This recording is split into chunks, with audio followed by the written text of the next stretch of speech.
Need a bowl. Well, if you have a bowl that's good, you can have it on a plate too. You're gonna have to cool down a little. You'll be grabbing really hot corn and stuff. That's okay. You should watch how I'm gonna I'm not sure what I'm doing. serve it up here. Like 2 pieces of corn. I just throw in the corn first. Then I'm gonna come down here and get the shrimp. I'm not getting any of the soup. I'm getting the stuff that's in the soup. Okay? See all that good shrimp and all that stuff. That's what I'm trying. Here, let's show you. Rosie's made this food. That's how you do it. In there, the sausage, the shrimp, the potatoes, and everything in there. So it's all got an Old Bay type of spice, Cajun flavor to it. Yum, yum, look. All right. So when you get your bowl, I'll scoop it out for you. So.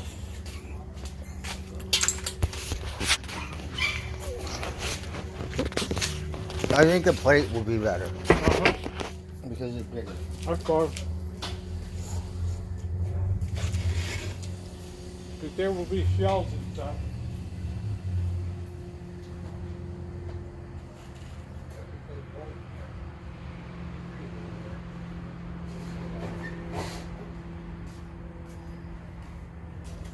You got your plate. Right. Let me grab it for you. I know you like corn. Mm-hmm. So. I know you like shrimp. Yeah.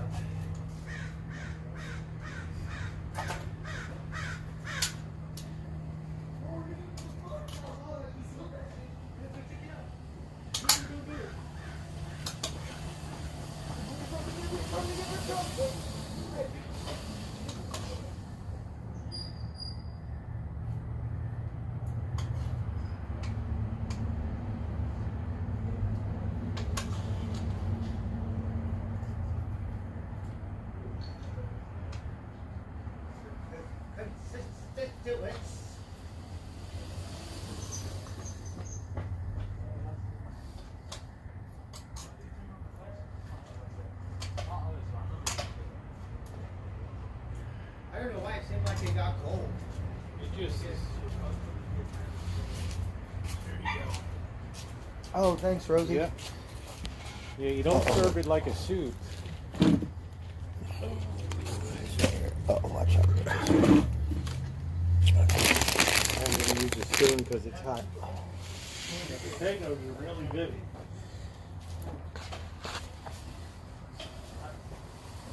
Oh. Everything's got a really good seafood flavor to it.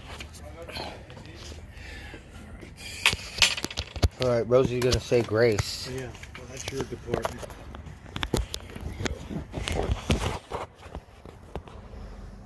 All right, we have...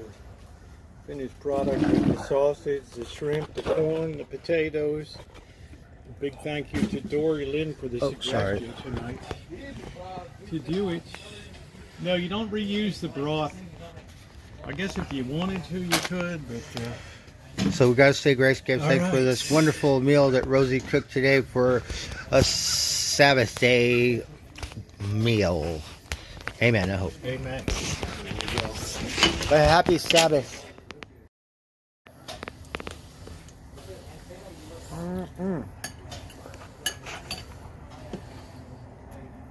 Yeah, you don't serve it like a soup. You serve it with individual, right? Little smokies, and you got fish there. This is fish? A fish.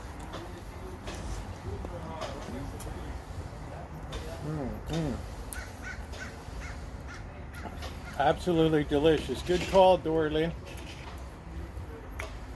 Oh yeah, Dory Lynn, yum yum. Bird's gonna like that kind of. I'll get some water.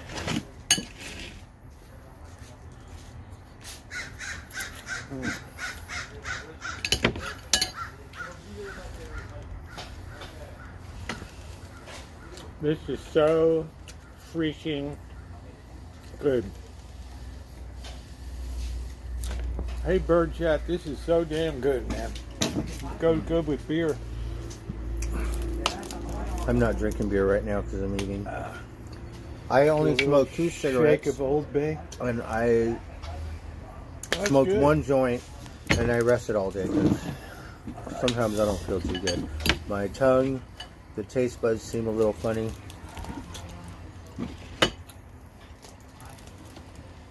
I think everybody had to get that COVID stuff, and I got the long COVID or Oh, something. shit. Are you kidding? Well, everybody got it now. That's what I said. I said that everybody has to get it, because that's the only way to get it. And then now, This is for shells if you grill right? your shrimp. They said everybody in the Bay has it last year. Now this year they said everybody in LA has it this year. Really turned out good. How you like that fish? It's pretty good, huh? Where's the potato? What's in there? All right, here. Yeah, there's some potato there. It's hard when you're spooning that. You don't know exactly. You know, I'm trying to give you a shrimp and potato and sausage and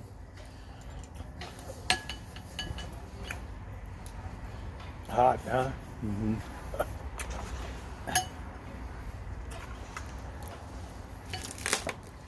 So I've just been taking it easy today, and I'll probably have to go out and buy some tobacco. All right. I can't wait to try the corn. One thing I know Bird likes is corn. And this looks like French fries. Yeah, it's a little more seafood there. Calamari. Oh, calamari. Yep.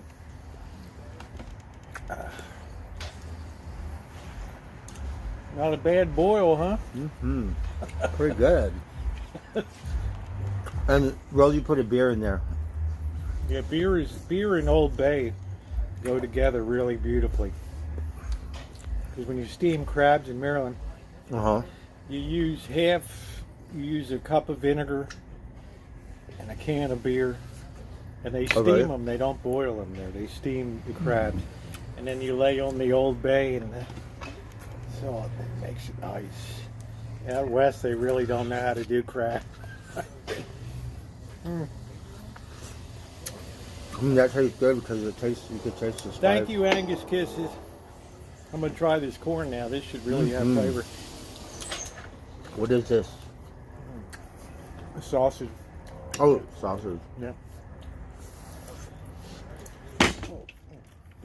Spicy sausage. How is it? Go. Good thing about Blackbird, he's not a picky. He's not a picky eater. Right. Bunch of variety. Yeah, that's what it is you just throw everything in you have around the place down in the Cajun country, right? Hey, just take off your, well, or you can leave it on. Oh, you're supposed to peel it? Yeah, you peel off the, but it's good for you. It gives you some calcium for your bones and stuff. So. Hey, Jennifer. This was great.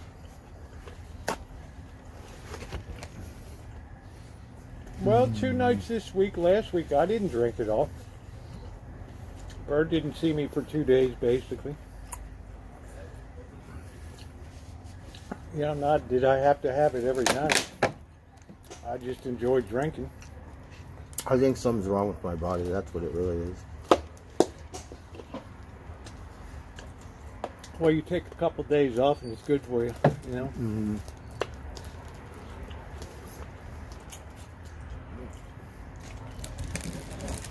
This corn is rocking. Yeah, it's really good.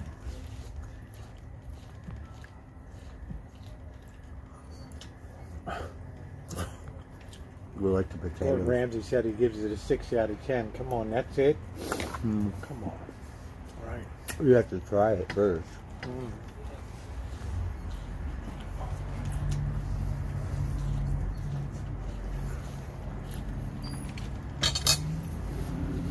I think it's I think it's a delicious Saturday night feed.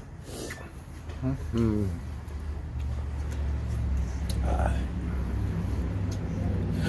I'm streaming and I'm not drinking.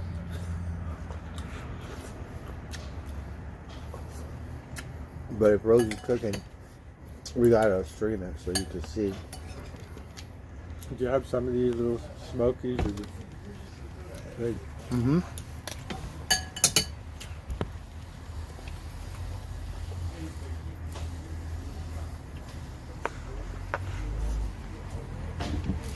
I don't know if you could have better down in Cajun country. You might have more spicy. You might have less. I just hit it with the recommend. What are you doing, Simba? Right? No, you don't drink the soup broth.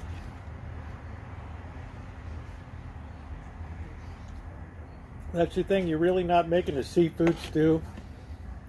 You're pulling the stuff out of that broth, and I hope everything's okay, Alan.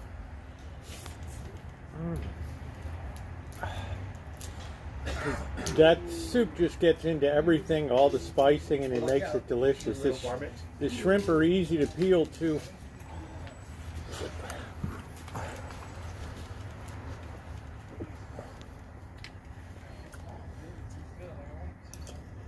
No, I haven't been to Simmer Claw. I've never even heard of it, Pinbone. There's a place called Simmer Claw in Runner Park. You know about that? Mm-mm. I know about Bago crabs. What's up, Biker Aussie? How you doing, mate? Oh, they got in a fight on stage? Are you kidding me? Oh yeah, I forgot to tell you, Jane's Addiction. Oh. Dave Navarro. Hey, yeah, I don't know what they're so pissed about, man. You understand that? Why they're so mad? Probably because Perry Farrell's so loaded on dope and he can't perform his duties on stage properly. I mean, it's pretty weird. That's what I'm thinking. You don't generally see a band fight in the middle of a concert like that. So everybody had their phones out. They're all putting it up on the... I'm surprised you didn't see that today. I haven't. I've been watching. Because we were just talking about Jane's. You were saying, "Oh, let's go see Jane's Addiction" or whatever. Mm-hmm. Looks like we really missed something. Right. That's going to be classic photograph. It's near Food Max. Better than bag. Oh, okay. It's better than the Vietnamese. It's a Vietnamese boil, and you pick what you want in your spice level. Okay. That's pretty cool. Hey, I'm doing well, Ozzy. Good to see you. Hey, Gracie. Dr. Frankenstein.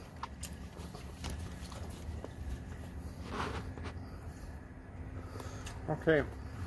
I'm surprised Bird hasn't seen that next to the grocery outlet near Food Max in Runner Park. It's a pinball? It's a Vietnamese boil place. You pick what you want and the spice level you want, and then they do it up. Simba. Did you get some potatoes in there? Yeah. We need more potatoes. Those potatoes are good. Yeah, you can pick out some over there if you want. Help yourself do some more. Beer was added. This is How do the I get fish. the recipe? It looks like you can potato. look up Old Bay seafood boil, traditional Old Bay. I'm not sure if they have Old Bay in Australia or not. I don't know. What do you think, Bird? Do you think they got Old Bay in Australia? Mm-hmm. That's a pretty big company. It's part of McCormick. Because Australia is kind of like Americanized. Do you guys have In-N-Out Burger? I'm surprised, Ozzy, because Old Bay's such a staple in the United States of seafood and stuff. I got water. Rather than dealing with cracking over spices and stuff, you just use the Old Bay, and it has everything in it. And I always buy the big one. They will. Right? Oh, you got the big one. I'm doing a lot of crabbing and fishing these days, so. I hope they don't. Yeah, Old Bay seafood boil, yeah. But he's been getting not good reviews, Perry Farrell. That's probably why the guy's mad. When they say love and rockets outshines Jane's addiction, something's wrong. That's probably the guy's frustrated. He just couldn't take it. It's like, you just don't sound good, man. You know, what are you doing up here? Are you high or what? Super high. Too much Thank you, fentanyl. Alan. $10, man. Yeah, get a glove and bid. Yeah, we did pretty well tonight, pinballing.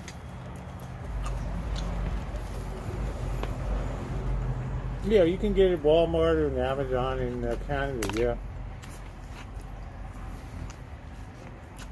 Oh, do they have Wally World in Australia?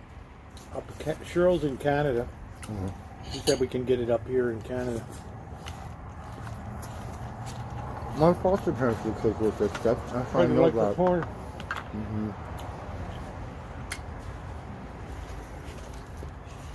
I use Obey and Warriors. I mean, you don't serve it as a soup. You pull it out, put it on a plate, and then you eat it. Mm-hmm.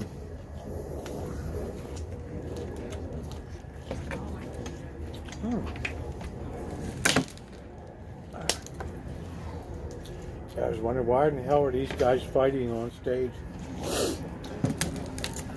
They were married, they got divorced, and then they got remarried, and it doesn't seem to be working.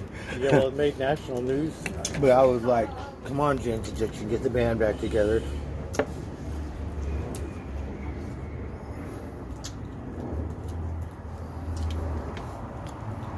Because to me, they're underrated and they seem a little raw. It's like me waiting for the Eagles to get together. They never really got polished.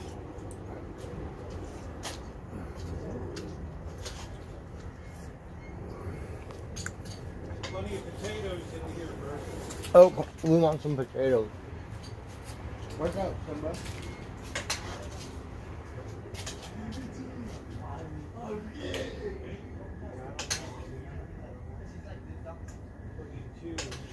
Dig in here and grab what you want. I don't separate this. Okay, here's the potato right there. Thank you. Here, here's another. Get this last one. All right, thank you. Simba, you're so small, you better watch out. You're always right next to me. Yeah, he gets in tight. You gotta be careful. Yeah, that made so, national news today. He's so tiny.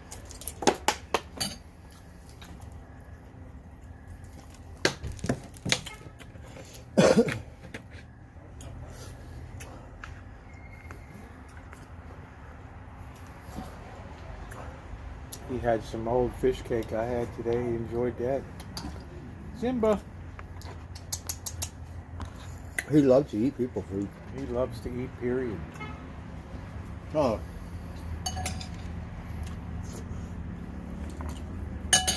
He has a surprising appetite.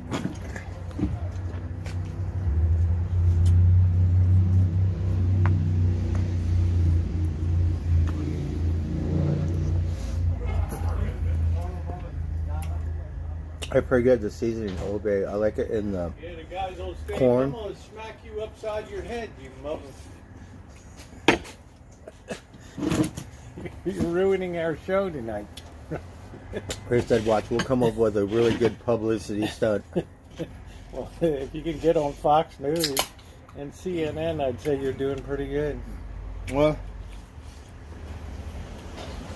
Michelle, the boil turned out wonderful. How would you rate it, Bird?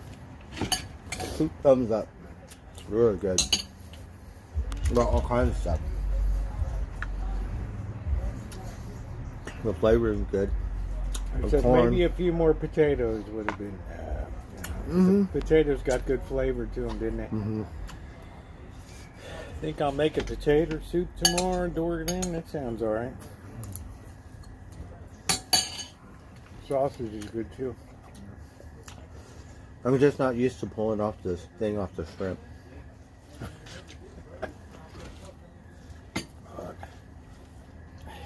You just squeeze the tail, take off the back first, and just lift up at the side and pull it off.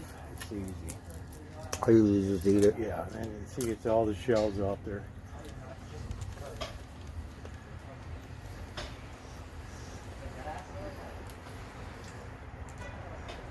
Yeah, please hit the thumbs up if you haven't yet.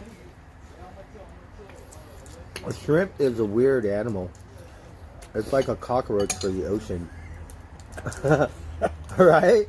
Because they're like the beginning of time and they're everywhere. Yeah, they're yeah, you did a nice call, Dory. Shrimp are freshwater, saltwater, they're everywhere. Crawling around the ocean floor. They're always good. Raquel says I fix baked spaghetti with meat sauce. That's good. I do sometimes. See the Zale? I'm kind of weird. I'll eat it.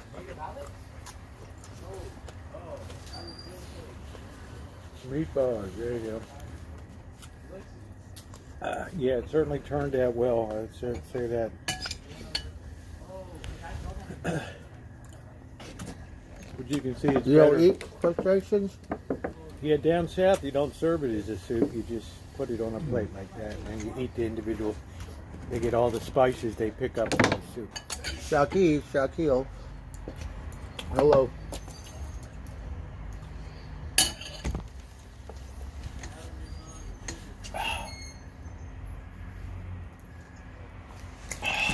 Yeah, I would say that's not too difficult to make either. I'm glad I pre-did the potatoes and things to get them a little bit of color. And the sausage. And Rosie had some kind of fish in there. Yeah, it's just a fish cake that's cut up. It's like from 9.9 market. They sell it in the refrigerated area. It's pretty tasty, huh? Good night, Alan. Thank you. Yes, Dory Lynn inspired tonight.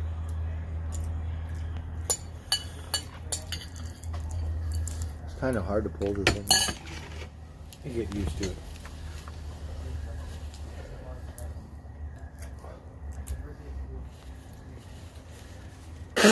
I don't think I ever had potato soup. Did you ever have potato soup? Maybe Campbell's once in a long time. You mean like, good, good? We're changing the name just to Campbell. That's how retarded.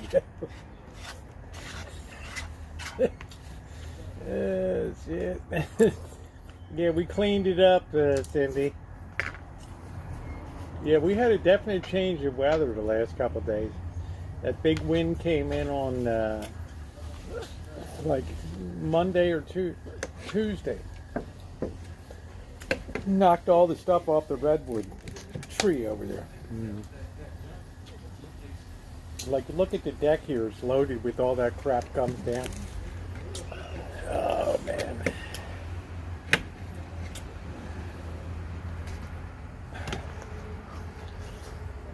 They're very filling.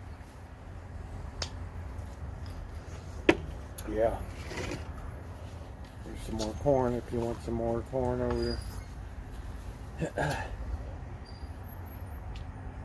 Yeah, it's surprisingly filling. I don't eat enough vegetables. You get some corn tonight. Some people might put some chives in or something. I don't know down south if they do that. But this was just basic boil recipe.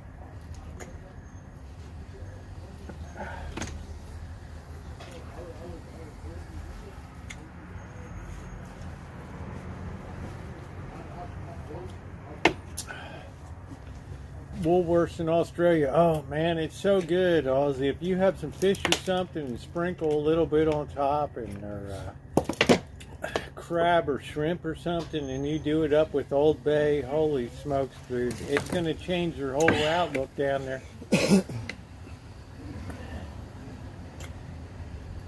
You take a half chicken stock. You take a quart, 2 cups of chicken stock, 2 cups of water, and half a can of beer. Put it in, and a 1/4 cup of Old Bay, and just put it in there and boil it up. Corn and shrimp, and I pre-cooked the Italian sausage. Oh, good night, Nino. Good to have you in here. You have a good night, Nino.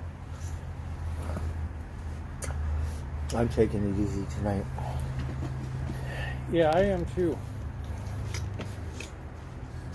But I have some pot I'm gonna smoke. And I'm just gonna wait till tomorrow to buy some more pot. I think I'd just go out and get some cigarettes.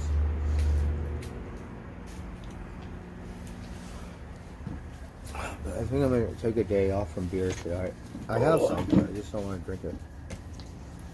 We did really good today because of sleep. It made me feel better when I was sleeping.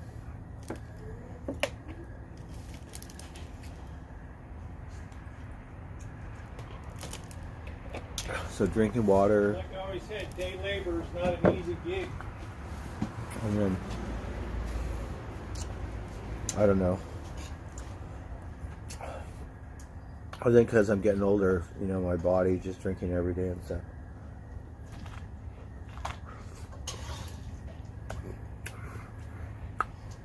Got to take a couple of days off.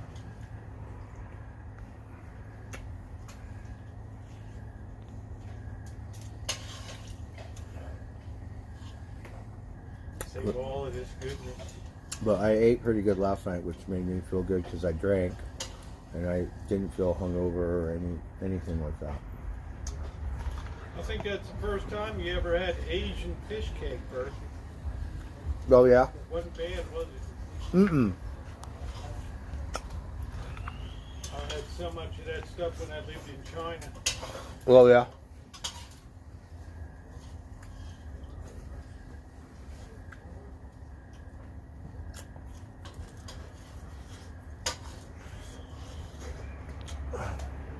Right on, you know, have a good night.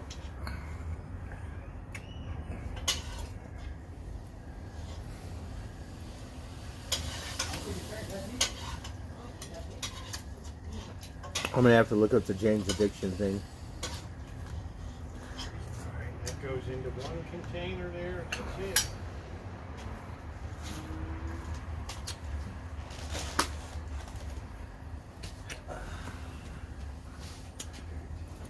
And this other girl, she made the artwork. That's all you get for leftovers. I mean, it doesn't, because it's mainly soup, right?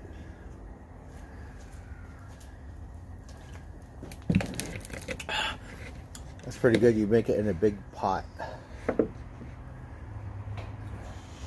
think the corn does really well in that too. Mm-hmm. Because it's sweet, but it got the seasoning. Yeah, I think I'm going to have one more piece of corn here.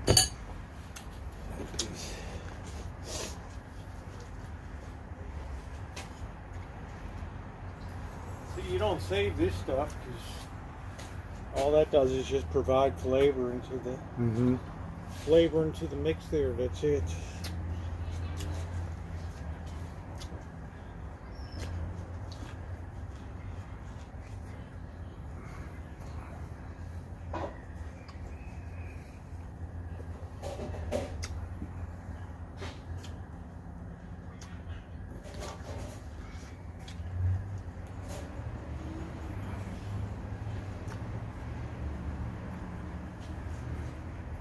I got 3 shrimp. I'm gonna save them.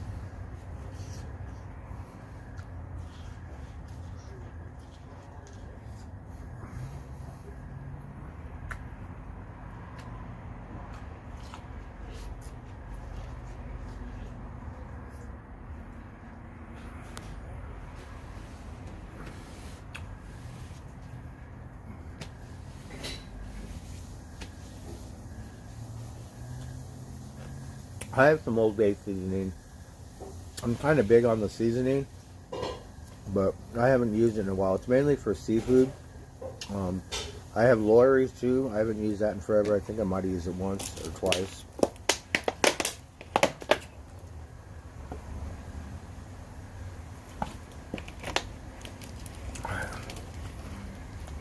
I only have 2 cigarettes on it.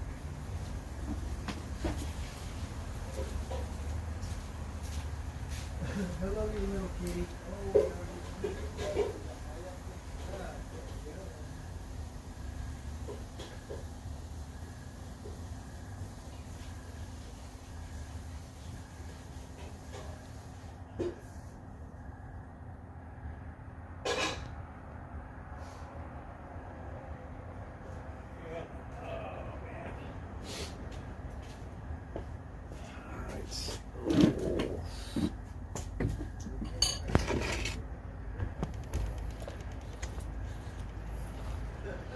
Oh no, Mark. Sorry to hear that.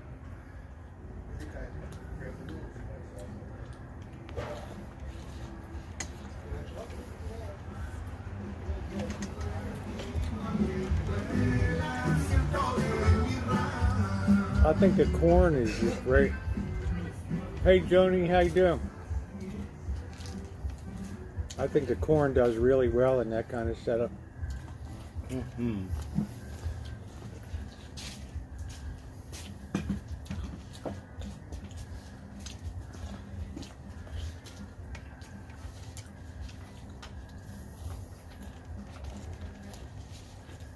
And it's easy to make, huh? You just gotta make sure everything's cooked. You got to do it in stages. Oh, okay. Because you don't want to, you know, your potatoes, your sausage. Normally you'd use an already cooked sausage, but I didn't have that tonight. What do you think would happen if you didn't use any water, just beer? Then what? It'll be all right. Kind of a waste of beer, though, you know. No. Kind of expensive. Thank you, Kimberly. More to come. More crabbing and fishing to come. Also more catching cooks out on the coast.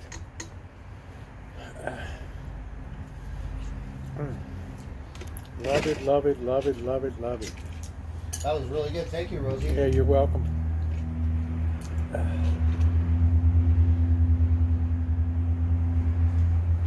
Oh, hello, Simba. Yeah, I'm thinking about doing some corn next year. That's pretty good. Yeah, it's a good thing, isn't it, Bert? Uh-huh.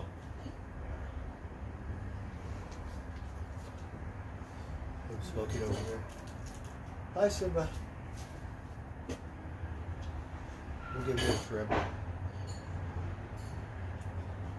I thought I had a couple beers, but I drank them all last night, so I guess I did drink a little more. It's a good thing I ate really good, because then I didn't feel like no alcohol this morning or anything. Felt good. I was just tired, really tired. But I get like that. I'm like a hibernator.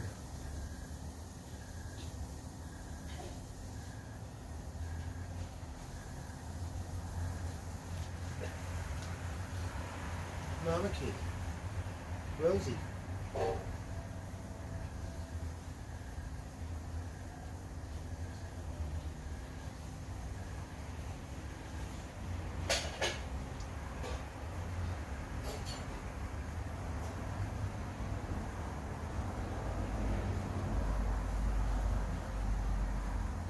Skywalker, the varmints are running around.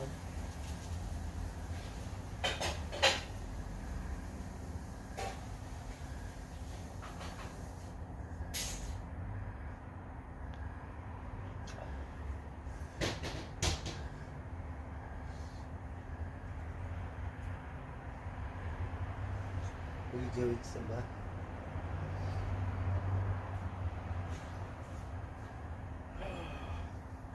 Simba, you little dope. Oh, man. Oh, that was worth it. All right, guys. Well, I'm going to go ahead and close my stream out. Thank you, Bird, for imbibing tonight with me here. Thank you. On it. And to thank my moderators, thank you very much tonight.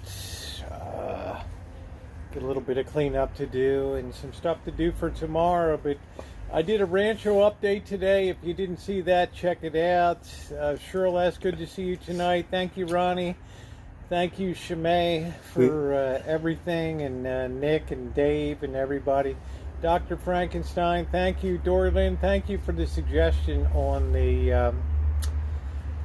thank you for the suggestion to do the shrimp boil tonight. I think Bird and I enjoyed it. All right, guys. Yes, yum, yum.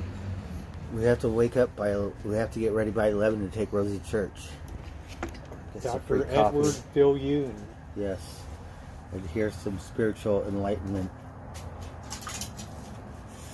The best one was Center for Spiritual Living. Rosie, when I first went there, they had the kids. I'm gonna let it shine. It was the best. That was like at the end of the pandemic, I guess. I don't know.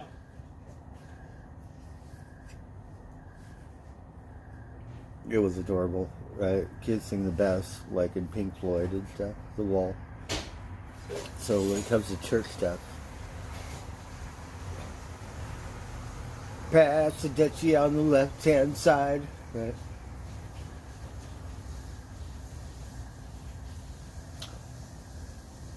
Hey, Metal Maiden, Elon, paranoid.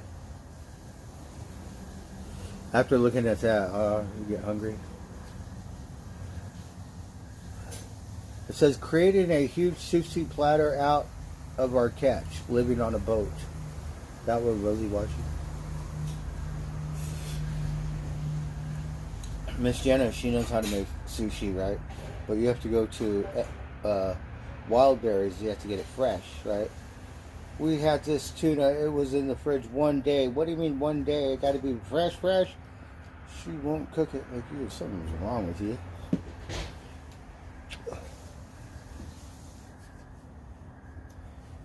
But that's how you make sushi or something. Gotta be fresh.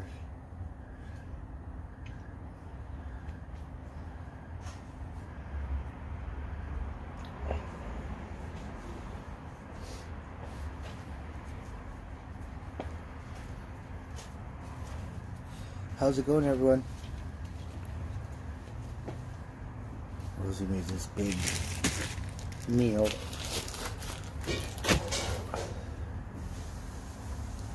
This seafood platter.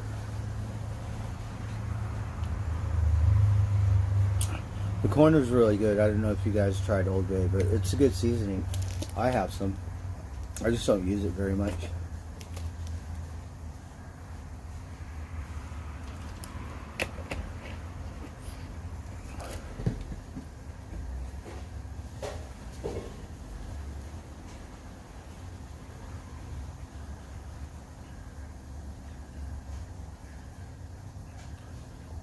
We're watching these guys fish off a boat somewhere. This one guy, he caught something.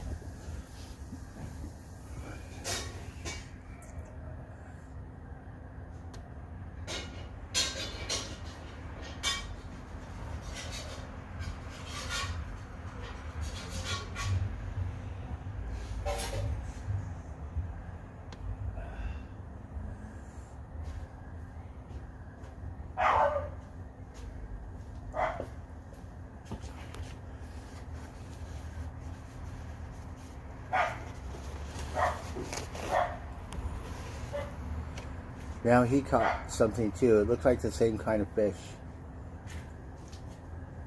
Oh yeah, it's a rock. A rockfish, a rock cod. Yeah. They're all spiky and everything. He threw him back.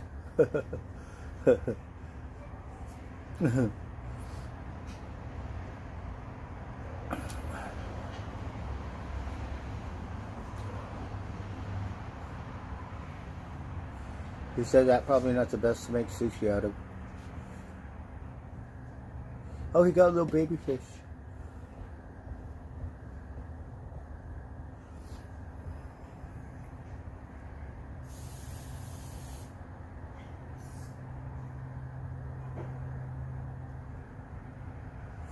And they have this little diner in the boat. All these tables and a prep table. I'm gonna make sushi. No shrimp. I couldn't even eat it all. Just got shrimp.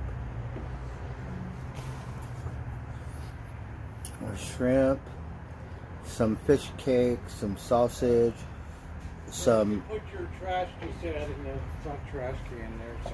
All right, I'm small gonna go ahead little and close sausage it down here. and potatoes and corn. Yeah, it was good, wasn't it? We had sausage, little smoky, little like mini hot dogs, and what else did we have in there? Corn, calamari, fish cake. Yeah, the fish cake. That's probably the first time That's you ever. right. Well, now your Japanese Yeah, foster ate a mom lot probably of had fish cake. tofu and Yeah, all that such. stuff. I used to like that when I was a kid. I think I got things pretty much done. And ginger, like ginger and radishes. Yeah, ginger, a lot of ginger. probably didn't do a lot of ramen noodle and all that stuff. Not a whole lot. Yeah, because your foster dad wouldn't have probably. I don't know. But He liked the Japanese. udon stuff is really good. Yeah, udon noodle. Yeah. Udon stuff. And then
we're hanging out at Rosie's Rancho Kitchen. I'm not drinking any beer. I think I'll probably go buy some cigarettes a little later. Drinking water. Got water. I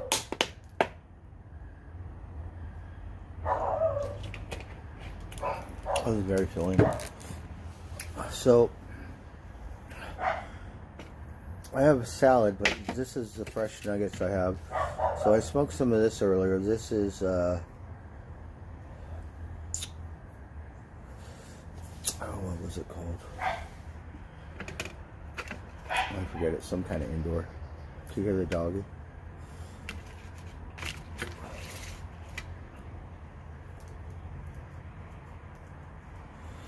And then I was looking through my backpack, and I found this nugget of the White Widow. I still have a nugget of the White Widow. So we'll mix it with this.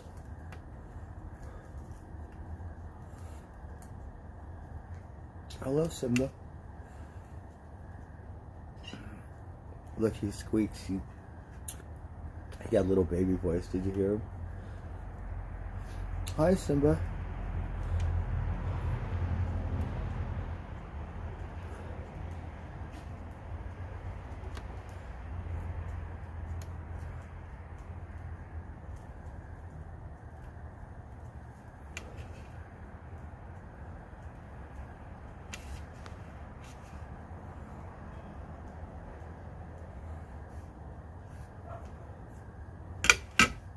Alright, we'll mix this. So I kind of put that in my backpack and forgot about it, which is good.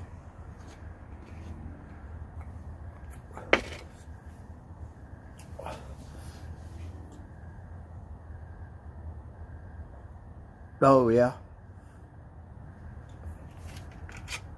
I want to watch the Jane's Addiction thing. I'm going to have to Google that.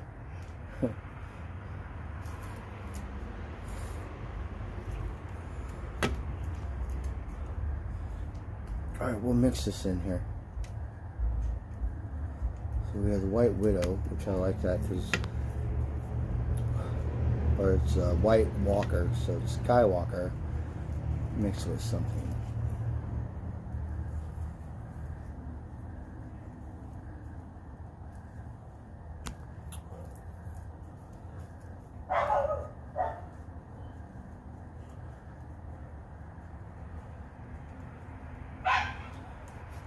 What was a doggy? Alright, let's light it. Hey Robin. Cindy talks. I was very lazy today. I didn't eat breakfast. I ate a turkey sandwich earlier. Oh, maybe I could make a big joint out of this. Mix it all up.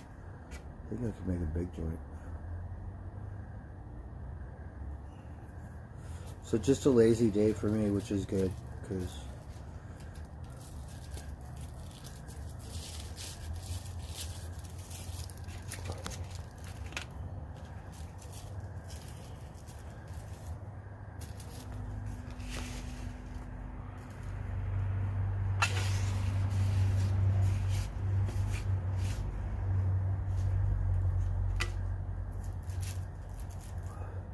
oh, look at that. I could make a big joint.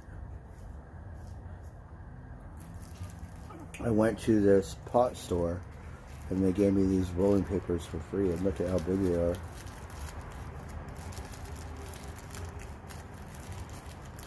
They're called Mary's rolling papers. I should send a picture to Mary.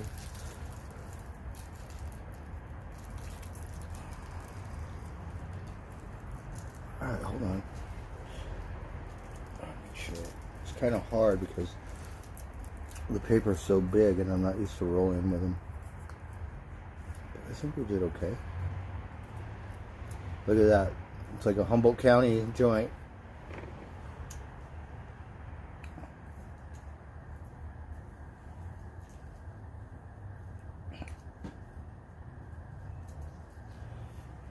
Alright, well, we got some good pot to smoke.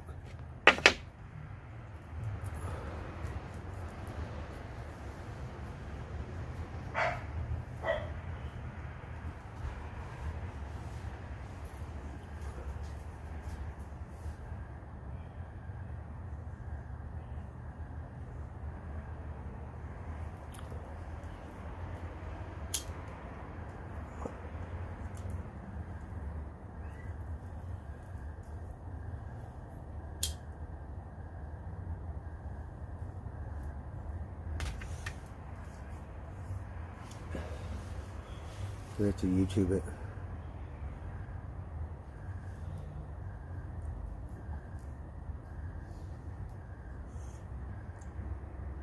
Goldsmith, you're on Pico? Oh, where did James play? I wonder what state it was or what city.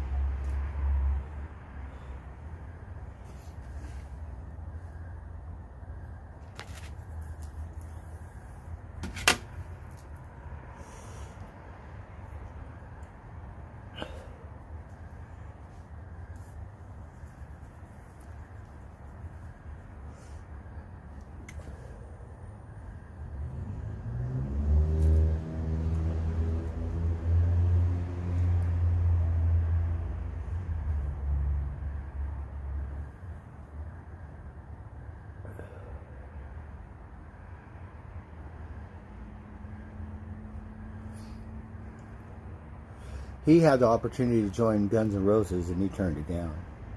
Yeah, and he went with James or the Red Hot Chili Peppers. Uh-huh. He had an opportunity to play with the great Guns N' Roses. I think he's cool as fuck. To play for the Chili Peppers and James Addiction. And then I think what else did he play for? He's so laid back.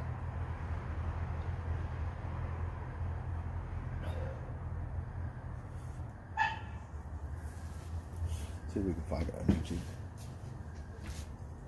Good job.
Alright, I think I got it on YouTube.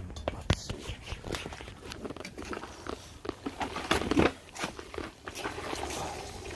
Watch out, you little varmints.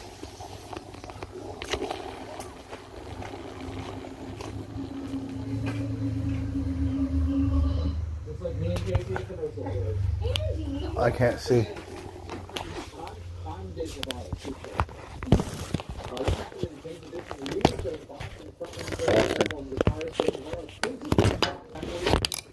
Oh. Here, let's just plug it in over here. Fucking cords and shit. Okay. The incident comes as the band is midway through their first tour in years after Dave Navarro is recovering from long COVID. See it again.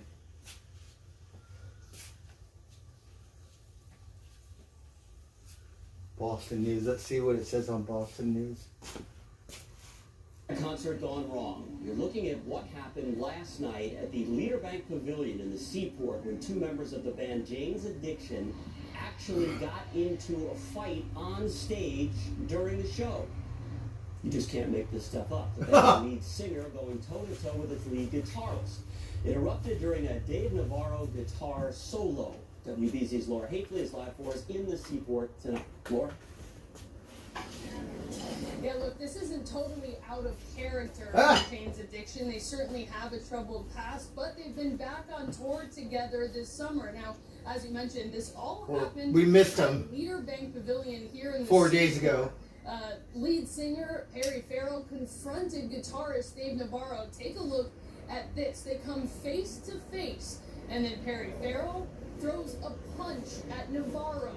A couple guys run onto the stage. That wasn't a real punch. Who presumably are crew members. They break up the fight, but again, the concert did end shortly after that fight. Now, this video went viral on social media. We've spoken to some young people here in the Seaport who didn't actually know who Jane's Addiction was until this video came out, and then others who did, saying again, the fight brings back memories of a band with a troubled past. He looked like an old school guitarist, and then he just, I guess, attacked his guitarist. Just seemed more like something just clicked a different channel in his head. There is a callback, I guess, to like a classic rock type, attitude, mentality of, being a bad boy and all that. That kind of seems to have died out, and this kind of refreshes people's memory about it a lot. Farrell's wife did speak on the incident, claiming it was the result of growing frustration over the band's performances, claiming there were audio issues forcing the singer to scream into the microphone, frustrating him and other band members. They're supposed to play tomorrow in Connecticut. We'll see if that happens. The sound person just sucked. And Fucked it to all the show up. promoters Live Nation for comment. We did not immediately hear back. In Boston, Laura Hafley, WBZ News. You don't need to be a professor to know that California has a housing crisis. Prop 33 would make that crisis worse. 33 would reduce construction of new affordable housing and hurt renters. I had some cigarette butts. Vote no. Now I don't know where they are, so I'm wigging out. Is that retarded over a fucking cigarette butt? That's stupid. Where's my cigarette butts? Jane's Addiction. Right? Nobody moved. One of the most influential alternative rock bands. No, but rather than embracing spandex and poofy hair that was Right, no spandex. the band combined elements of classic rock, punk, funk, metal, and goth. Jane's Addiction were the antithesis to everything that was popular at the time.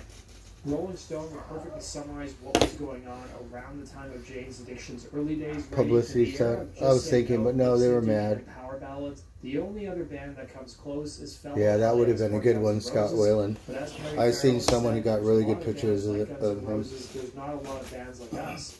One thing that the band shared with Guns N' Roses was that they shed a light on So the guy, he played in the Newlyweds. He lived in my building. But the singer, he was in Faster Pussycat, right? Tammy Downs. And so the Stone Temple Pilots came to town, and they were like a bunch of little kids. STV, Stone Temple Pilots, Stone Temple Pilots. Like, okay, calm down. Gets credit for being the first alternative band to break through. The band that changed music. That's just not true. It was Jane's Addiction. Jane's was the first alternative band. Fiercely rocking and artistically deep. Today, let's explore the complicated history Before of Nirvana, right.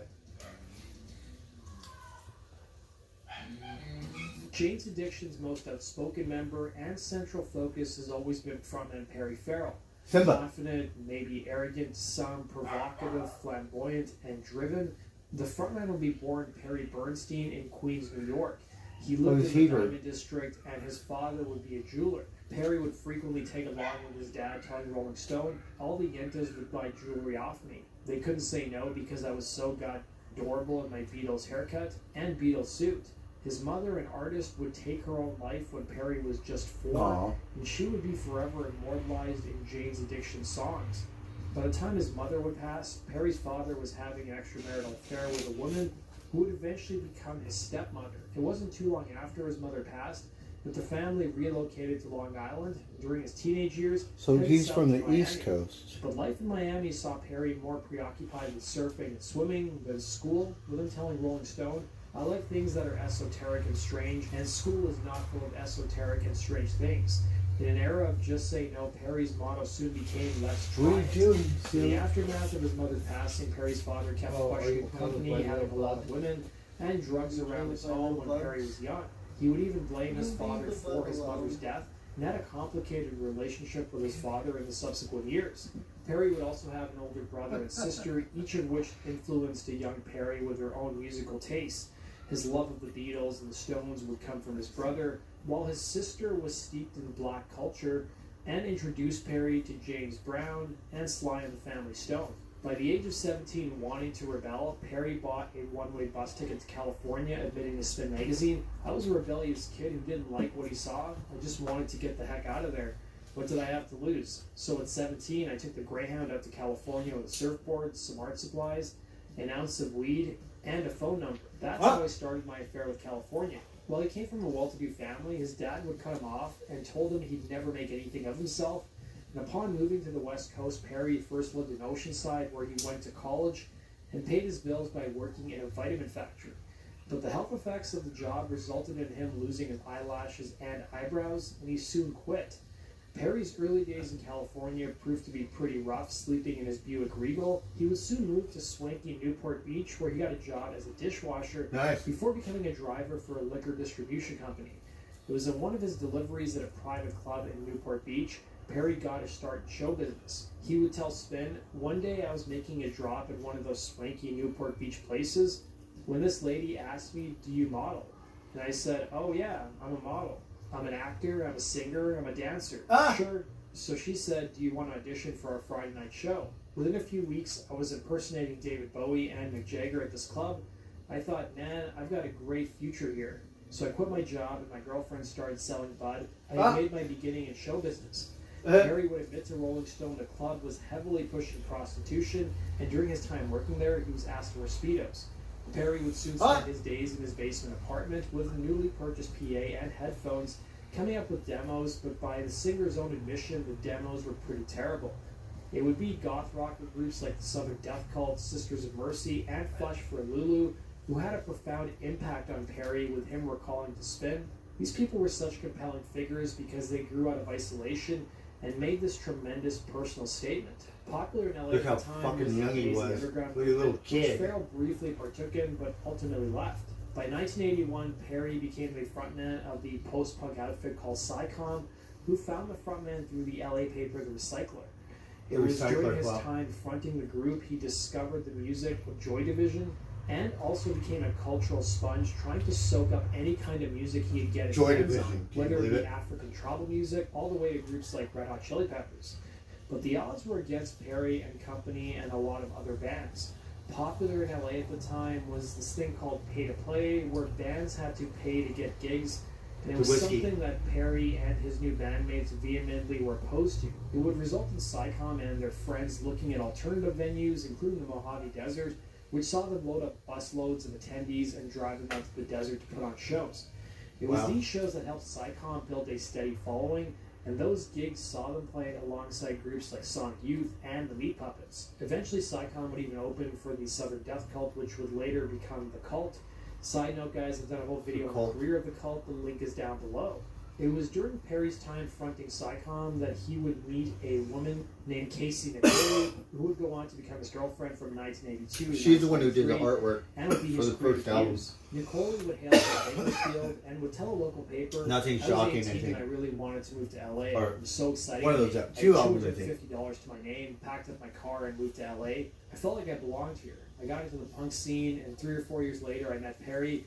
My boyfriend's band played a benefit show with Psycom. I just showed up and I was immediately mesmerized. I fell in love. I wanted to have his babies, and I just couldn't stop talking about him. I was obsessed at that point. Perry would recall his impression of Nicole telling Spin. I thought Casey was a stunner the first time I saw her. She was like a punk Elizabeth Taylor.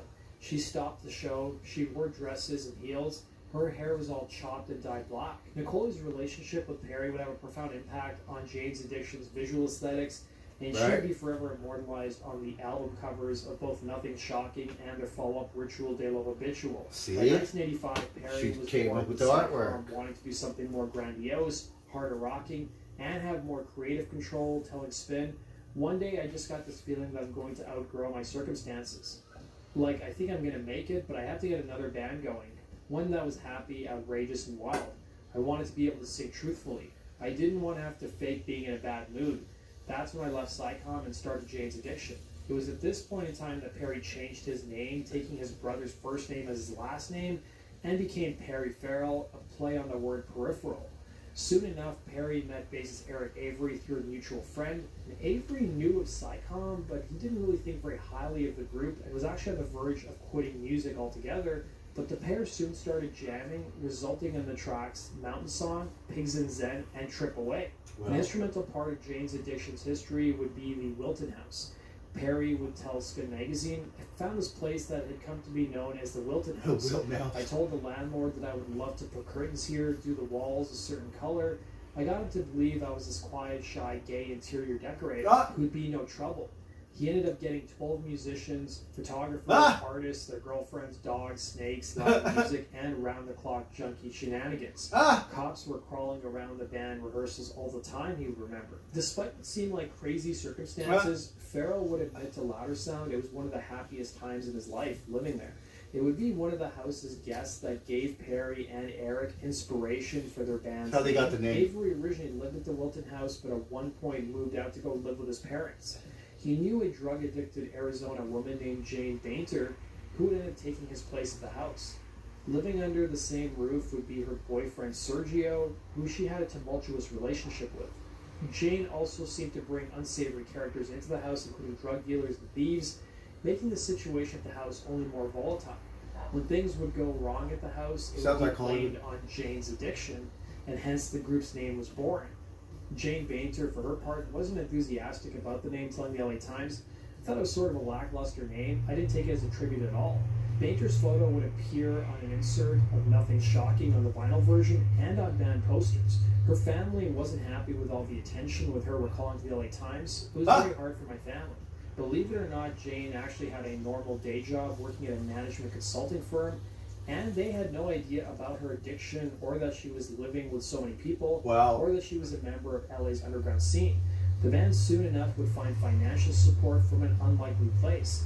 Avery at the time was sleeping with a prostitute named Bianca, who started to manage and bankroll the band. A lot of her clients ended up being B-list celebrities who were well past their prime and hosted game shows. Those early Jane shows were pretty rowdy, seeing them rent out a venue in LA alongside cow punk bands and having transsexual dance troupes opening for them. When it came to writing music, Avery had a lot of music already written dating back to his high school days. Press interviews paint Avery as the most cultured out of all the members, and maybe he could chalk that up to his father Brian Avery, who appeared in the film The Graduate.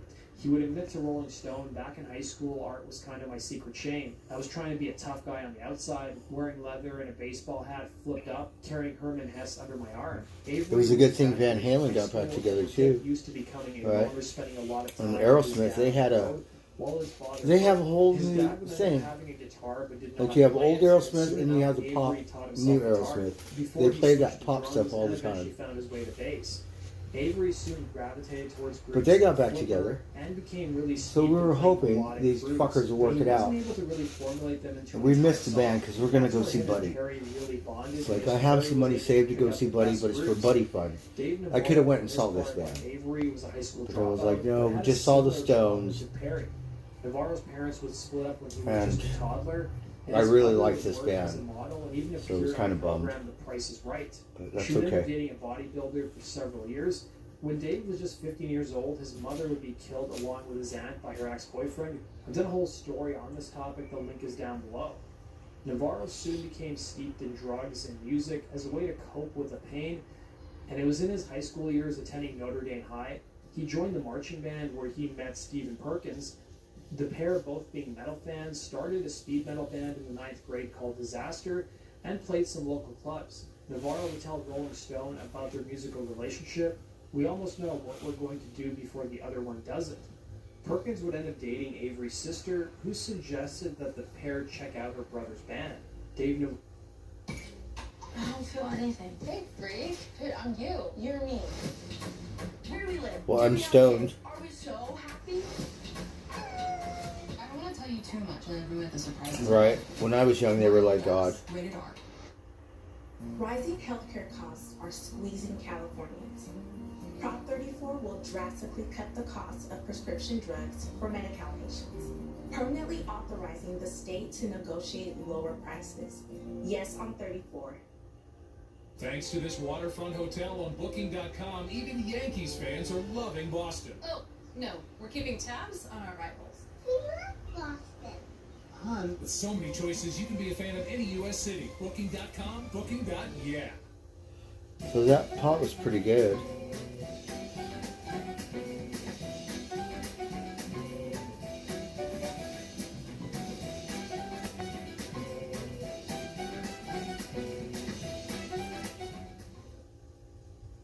Dave Navarro would recall seeing Jane's Addiction for the first time, telling Spin, Perkins and I were in a band called Disaster, and we were fresh out of high school, playing our heavy metal rock. One night we went to see Jane's Addiction, and we just loved it. They had the energy and the power that we loved about metal, with a total abandon that we didn't have any experience with. At this point, Avery's friend Chris Brinkman was playing guitar for Jane's Addiction, and he famously wore jockey shorts on stage.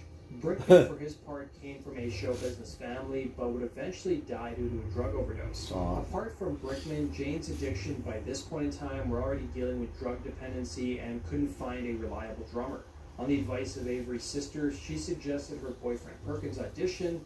They clicked right away, and Perkins even recommended they add Dave Navarro to the group, and thus the classic lineup of Jane's Addiction would be born. It was now 1986, and Navarro would summarize the four styles the members brought to the group, telling Spin. Perry had a whole freakish look of his own, like some skinny, bugged-out goth surfer in makeup with flailing dreadlocks. Eric was more traditional punk rock, and Steven had this crazy afro hair thing.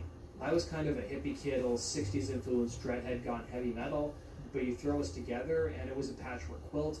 It doesn't look like it makes sense, but it keeps you warm. The band, for their part, didn't really have a formula to writing songs at this point in time, or even for the rest of their career, with Navarro telling Billboard. Eric would sometimes have a bass line, and we'd write off that. Perry would sometimes have a weird guitar part, and we'd write off that. Sometimes Perry would just have lyrics, and we'd have to come up with something based on that. There would be times when Steven was setting up his drums, and we'd be playing something, and we'd go, wow, what is that? And there were times when I was tuning up and just kind of playing random chords, and somebody in the room would say, what are those chords? And I would say, I don't really know, and I'd have to spend a half an hour trying to remember them. It was Monday to Friday that the band came to rehearse at the infamous Wilton House in the garage out back. They'd share the rehearsal space with another band named Lions and Ghosts. And Navarro would recall to Billboard, I would liken it to a miniature musical Warhol factory kind of environment. Anytime you'd walk in the front door, you had no idea who you were going to run into, who you were going to see. There were a lot of drugs happening. There was a lot of darkness. See what there was a time lot it of is it? laughter. I've spent some of my best nights in that house and some of my worst nights. The band would then be dating around what Perry refers to as, and I quote, the underground of Los Angeles, a mixture of junkies, artists, bohemian types, and the later of which the band counted themselves as a part of. Drugs aside, Farrell made it his mission to change the rock landscape, which he deemed boring by the time Jane's Addiction sprouted up, telling Louder Sound. Rock and roll had been around for 30 years. It was almost impossible to come up with a new sound, a new way, but I had to have it. We had to do it, and what happened was I saw what I didn't like. One of those early songs written by the band that would get them record label attention was an acoustic number called Jane Says, which was inspired by the same Jane who inspired the group name. And in 1985, a local record label and management company named XXX had sprouted up and soon had Jane's Addiction on the radar. Initially only wanting to sign the group to a 3-record deal, Farrell was a little antsy wanting to only do 1 record before pursuing the majors, who were already courting the band. XXX would end up releasing the group's first album at a live concert at the Roxy. At the was Roxy. self-titled and featured several songs that would show up on their first studio record. The owners of XXX, not having a lot of money, went as far as selling their own cars to finance the album, which cost anywhere between $4,000 to $5,000. In the audience that night at the Roxy in 1987 were Bob Forrest and Anthony Kiedis, who were stunned at what they had witnessed. By 1986, though, Jane's Addiction had been excommunicated from pretty much every club in LA with their destructive and unpredictable tendencies. But they would form a kinship with a club named Scream, who didn't care about their antics. The scene at Scream was a lot different than the clubs you typically associated with LA, like the Whiskey or Gazzarri's at the time, which had a lot Gazzarri's. of Guns N' Roses. That's not there no more. Scream's male attendees That was were Van more Halen's reminiscent club. of Echo and the Bunnymen, while the women were simply clones of Susie Sue. One of the band's early fans would be Iggy Pop, who knew the owner at Scream and soon took Jane's Addiction out on their first tour. Wow. The band soon became the darlings of the late-night underground scene. By 1986, the music magazines in LA, including LA Weekly and Music Connection magazine, listed Jane's Addiction as the best local band, with Rolling Stone by 1987 even taking notice of the group, calling them, and I quote, dark, abrasive, passionately committed to making a statement. By 1987, there would be an all-out bidding war for Jane's Addiction. Despite entertaining free lunches and dinners from other labels, the band had their mind set on signing with Warner Brothers from the start because they offered the band 100% creative freedom, and they didn't feel as corporate as some of the other labels, and they even offered the group a whopping $300,000 advance, an amount that was almost unheard of at the time. Despite all the hype, though, the band had their fair share of skeptics, including their own hometown paper, the LA Times. In October of '87, the LA Times would publish a story titled Jane's Addiction's Big Trip, where they wrote, and I quote, being the most talked about band in Los Angeles is not exactly a solid foundation from which to launch a career. After all, a legacy marked by the rags to riches to rags stories of such bands as The Knack and The Unforgiven, already dropped by Elektra after one flop album, hardly inspire confidence. So it's understandable that some people really taking Jane's Addiction too seriously at this stage. But the band's label would tell the Times that Jane's Addiction would attract fans of different genres, including punk and heavy metal, claiming they would have the same audience as the British group The Cult. Warner Brothers was so confident of Jane's Addiction's success that they even allowed Perry Farrell to co-produce the album. The band wanted to work with producer Dave Jordan on their first studio record, due to his work on the Brian Eno, David Byrne album My Life in the Bush of Ghosts. Jordan would recall to Billboard the first time he saw Jane's Addiction, revealing, I was working with a band and they played at the University of San Diego, and I drove down there to see them play. And then coming back, I had a note from my manager saying, by the way, Jane's Addiction is playing tonight at Scream. So 3 o'clock in the morning, driving back from San Diego, I stopped by to see what's going on. There was a line of like 3,000 kids around the block at 3 in the morning just to see the band. I sat in the back with the sound guy and they came on and blew me away. The hairs were standing up on the back of my neck. There was one other concert in my whole life that did that, and that was Jimi Hendrix at the Hollywood Bowl in 1968. Farrell would make it clear to the LA Times in 1987 that he didn't read any of the press about the band and urged music fans not to listen to what others were saying about the group and for them to decide for themselves. He would tell the paper, what we're going to do is blow people away. When we get out there, we're going to do things that no one else has ever done. Musically, we're already light years ahead. It was in the same interview he'd take shots at cultural icons, including the Sex Pistols, who he called a fashion brand, while claiming Madonna, and I quote, had nothing to say, and even slammed the Beastie Boys, going as far as calling them boring, and adding, name something degrading and I've done it, referring to the years after he left home. It was in the same interview with the LA Times that his bandmates also claimed they didn't fully understand what his lyrics were always about. Prior to entering the studio to record what would be their first album for Warner Brothers, the band had 18 songs. Jordan would help them choose the songs that would make up Nothing Shocking, with the remainder appearing on their follow-up. Jordan's goal from the start was to capture the band's live sound, but from the start of the recording sessions, tensions were brewing in the band between Perry Farrell and Eric Avery. The tensions seemed to stem from a drunken night in which Avery made a pass at Farrell's girlfriend, and Avery would tell Spin, our relationship deteriorated into an unspoken standoff. It was kind of like the Cold War, where both sides knew that all-out war would be devastating. It created this weird detente, this non-verbalized agreement not to escalate. So we never did. It's surprising, with all of the out-of-controlness, that he and I never got physical with each other. We didn't even yell. In more roundabout, passive ways, we just say things to hurt each other's feelings. Perry would give his version of what was going on, telling Louder Sound. The tensions between Eric and I affected the whole family. Some people were asked to take sides, and others just moped about it because they didn't know what was going on.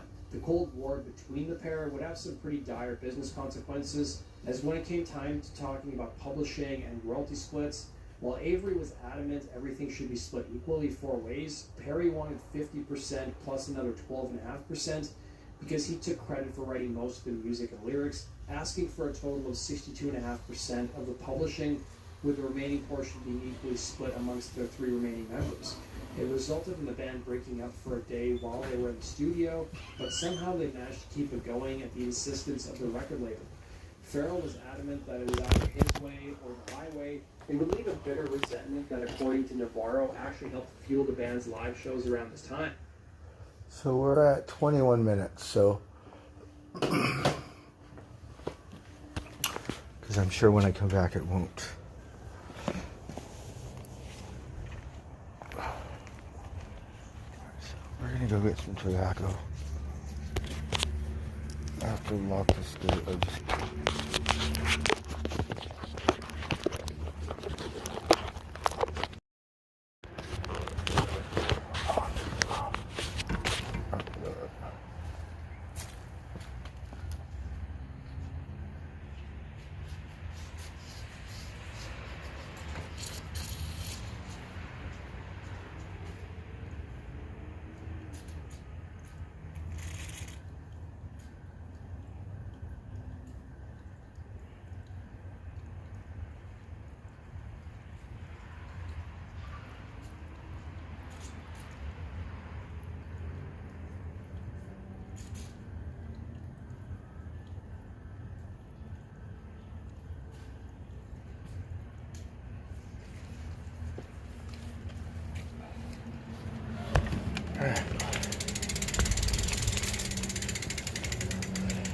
Oh shit, I don't even know how much money I have.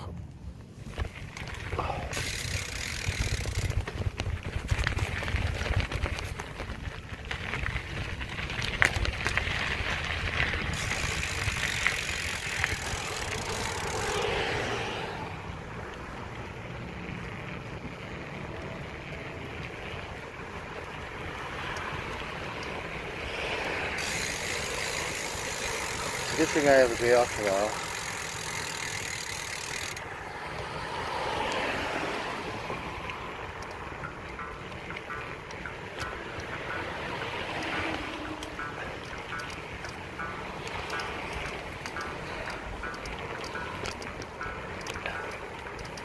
Good wall input.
want to see what kind of bike he's riding.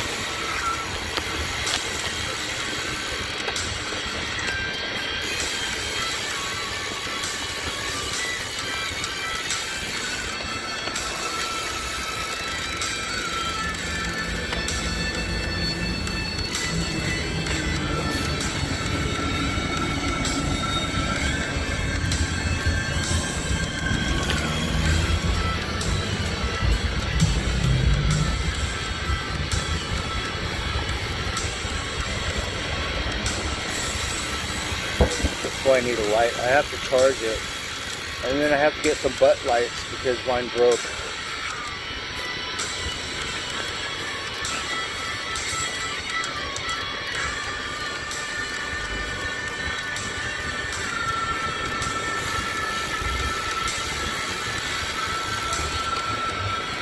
Got some music. It's got an electric bike.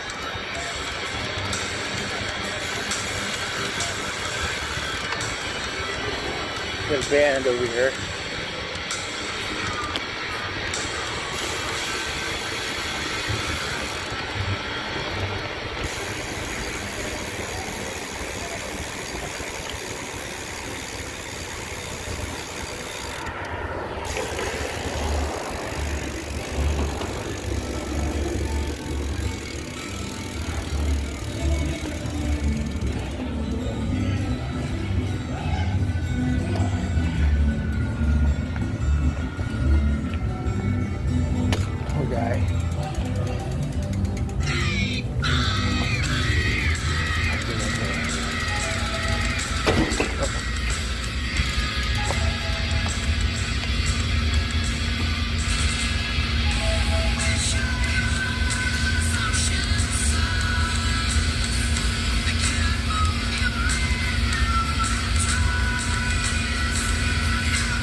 Get some tobacco. Winston, the short, right? The comment.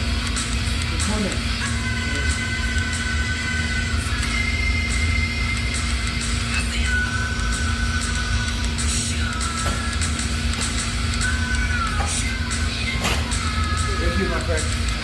You too.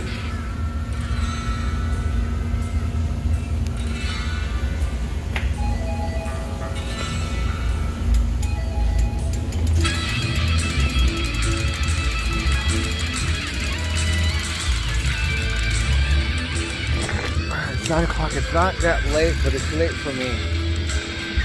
I have to make another run. You guys are just gonna have to.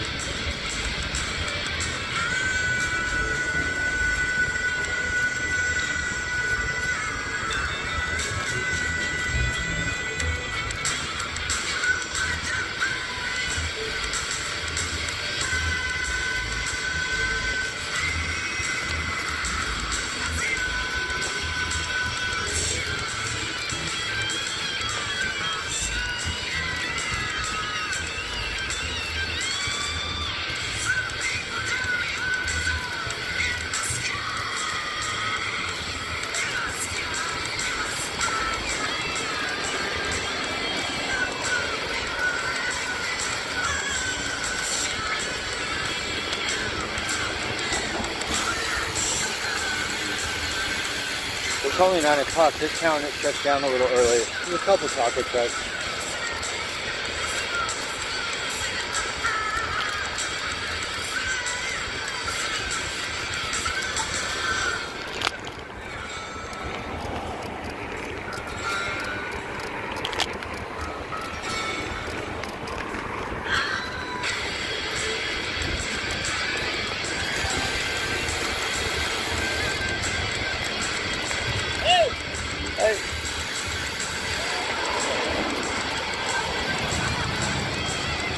got to say hi to this guy.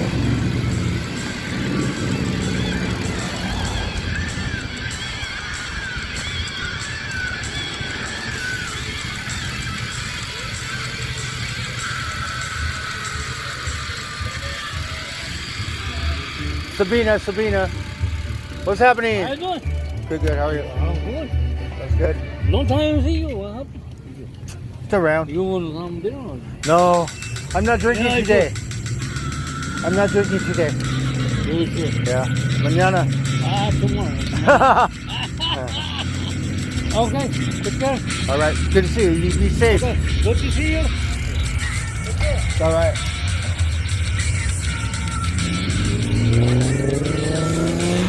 He's like, he likes to drink. We don't really drink together, but give him around sometimes. And he's always like, oh, you want a beer? But I like Heineken. Like, you don't have a Heineken, dude. I don't want a Modelo or whatever.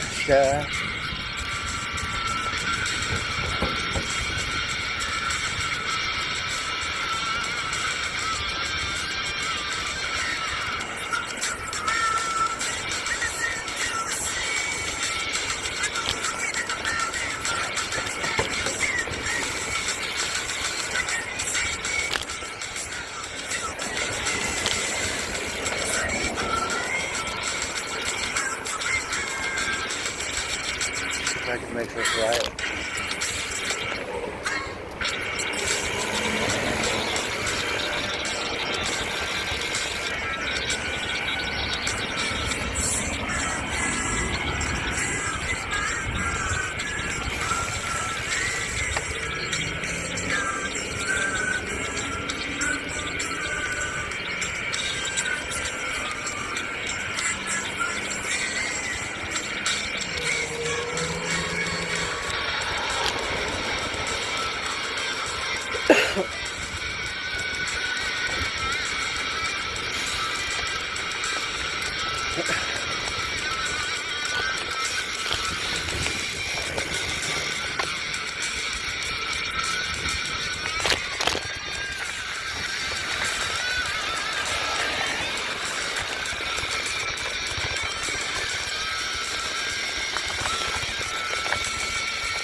Flip start. Just ran into someone.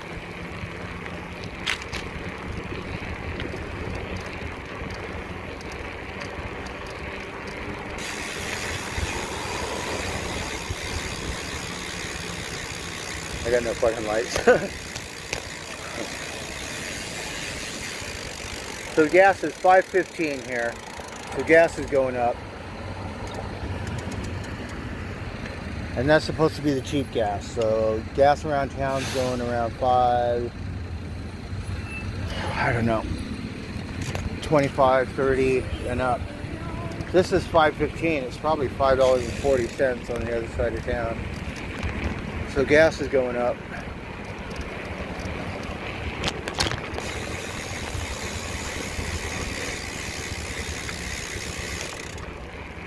Alright, well, I almost feel like getting some beer now.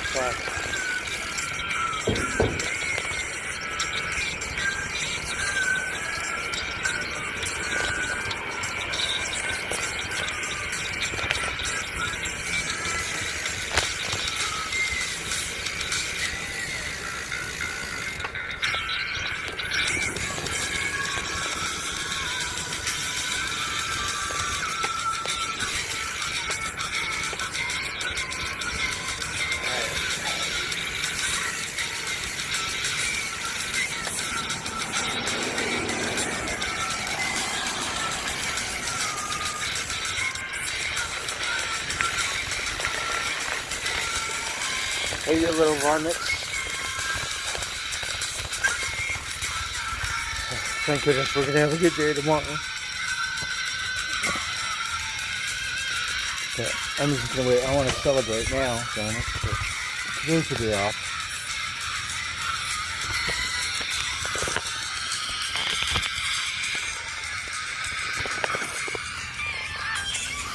Oh, hello, Magic. How are you? Okay, so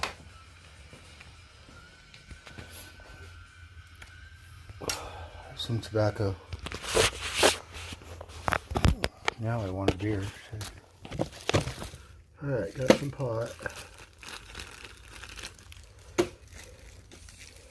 Let's see here. Oh, that looks pretty good. Alright.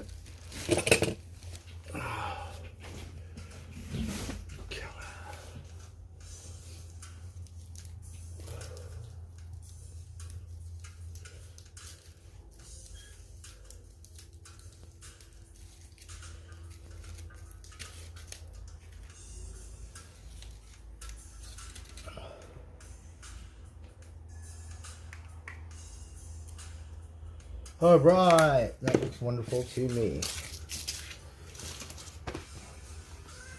I'm all excited now. Okay, you guys can have this stuff. We're just gonna give it to the varmints. I don't know where Tiger is. Okay, Tiger gets one. Just gotta save one for Tiger. I didn't eat it all.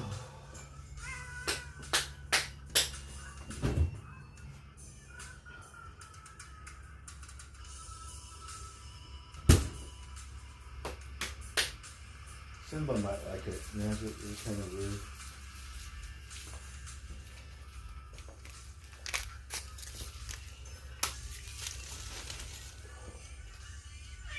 Meow. Hello. Hello, meow. Oh, meow. Are you hungry? Come here. Come here, meow. Let me see you. What happened, meow? You want to come say hello? Hello, Tiger. I mean, Magic. Hi, Magic. Do you even know your name? Huh? Do you know your name? Oh, you got a sticker. Hold on, let me see. You got a sticker in your butt. Look. Watch out.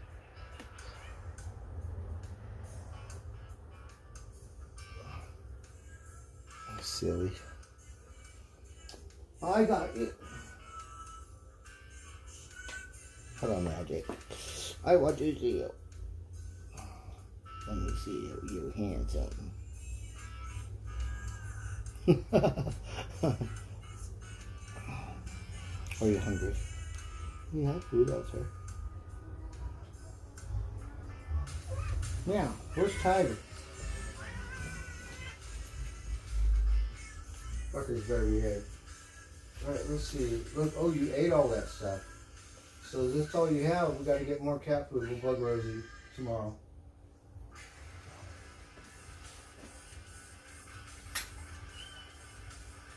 Okay.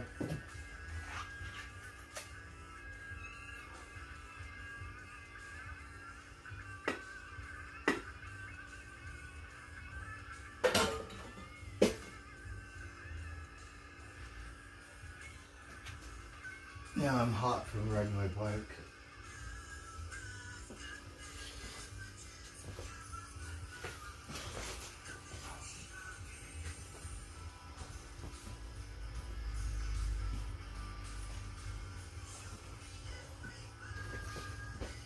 Alright, I was gonna smoke a cigarette. So, how's everyone doing? We are.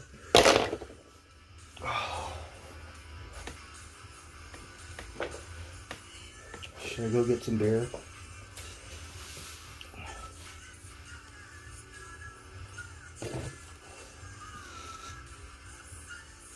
There's no.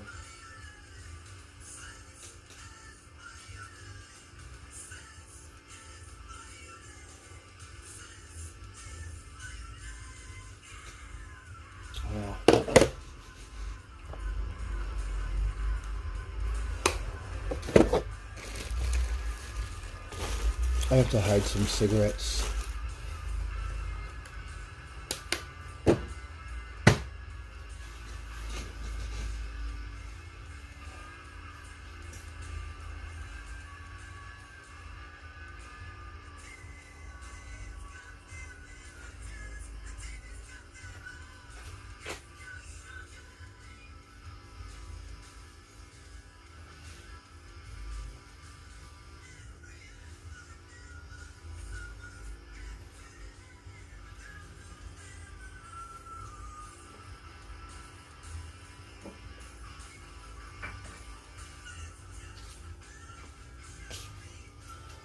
Oh, I'm full. I don't feel like drinking anyway. I'm gonna wait till tomorrow.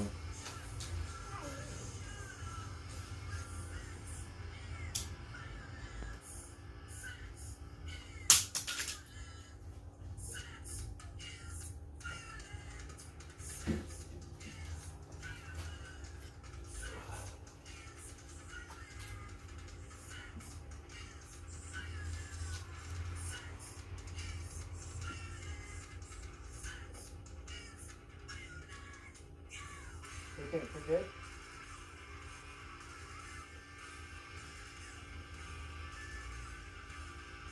No, it's good.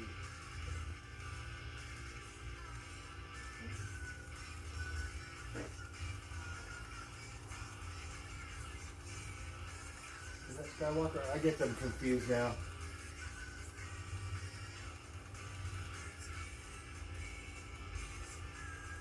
Here come baby socks.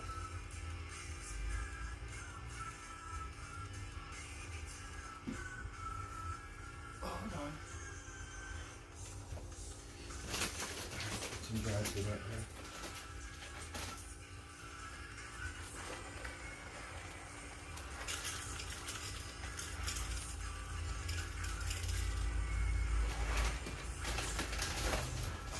There's baby socks and her friend.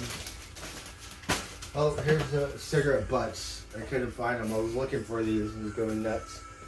The cigarette butts. You retard. Alright, which one was that one?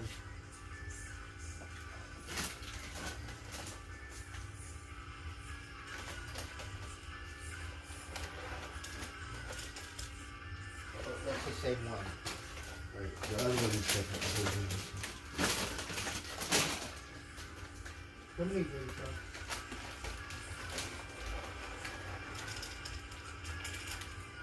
Well, I don't know. Whatever. That's what we get. They all look the same to me.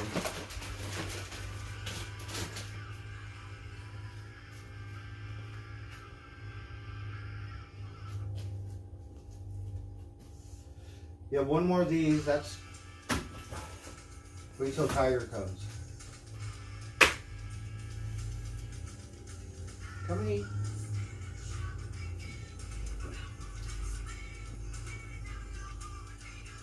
Come and eat.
You're gonna let somebody eat first. Yeah?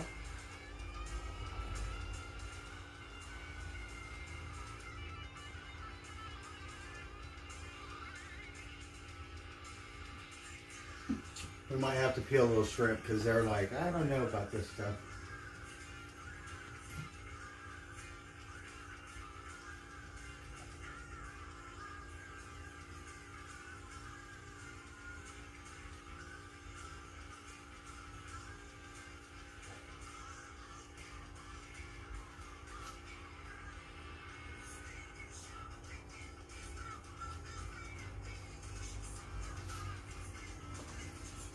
We'll have some water. What is it?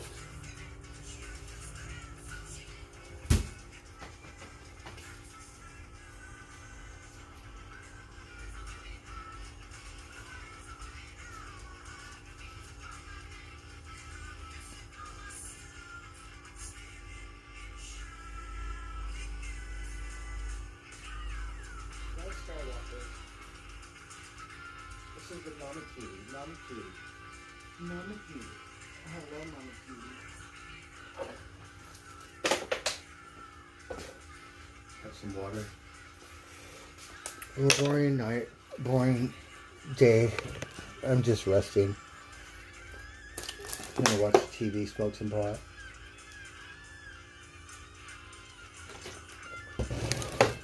Tomorrow's Sunday, so probably try to get something to eat. Something to cook.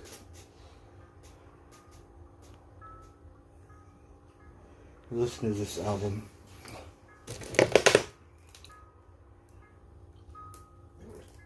I got some pot, smoke some pot.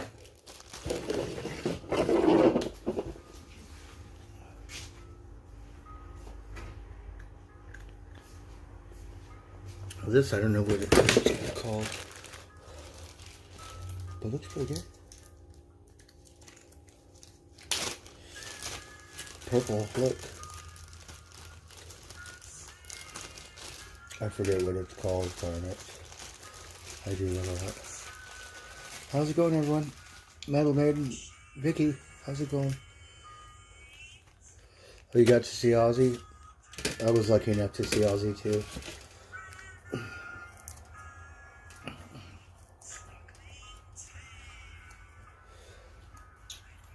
It was a weird concert. We went to Reno, Nevada, and nobody wanted to smoke pot. Like, Arizona's kind of weird like that. Smoking section, there's a bunch of people, but no one's smoking any pot, so I'm smoking the pot. And this girl comes up to me and she says, I wouldn't be smoking that. She looked like security. I thought security, right?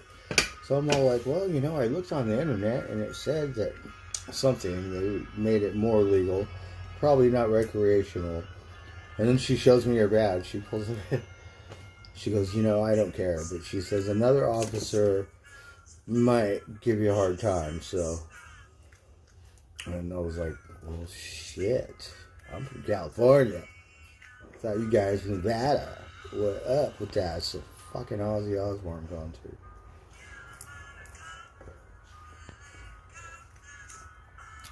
Right, went to see Motley Crue at the Hollywood Bowl. Everyone's fucking in the bushes in the background. It's like, come on, you never been to a rock concert before? You can't smoke pot. What is going on?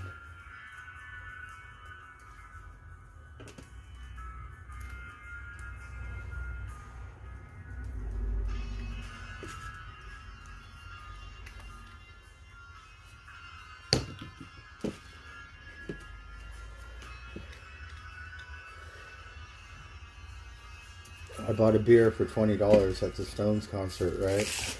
And you know, they have this little ledge and hanging out, smoking some pot with this kid. We're not at the smoking section. The cop's over there. He's like, whatever. Drank half my beer and dropped it. It fell off the plate of me. It's $20 a beer. I could only buy one.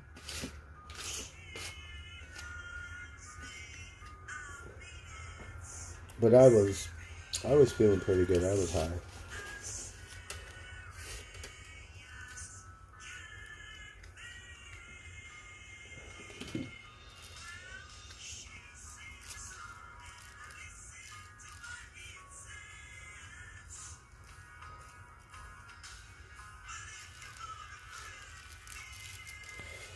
People were nice. I found a seat and no one said anything.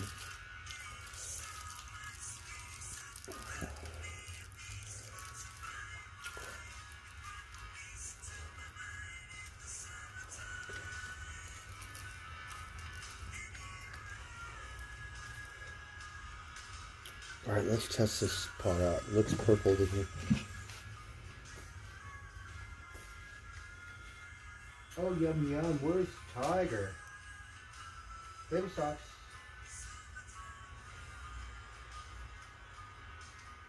Baby socks.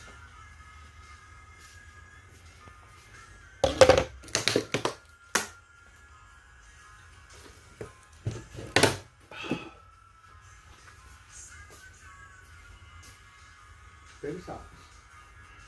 You like your stuffed baby socks? Yeah. Baby socks? Hello, baby socks.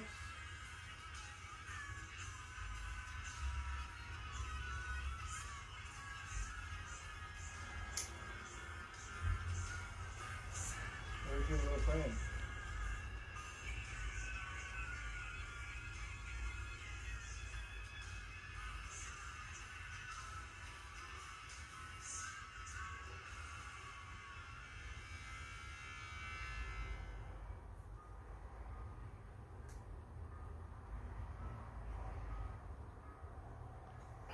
Pretty good.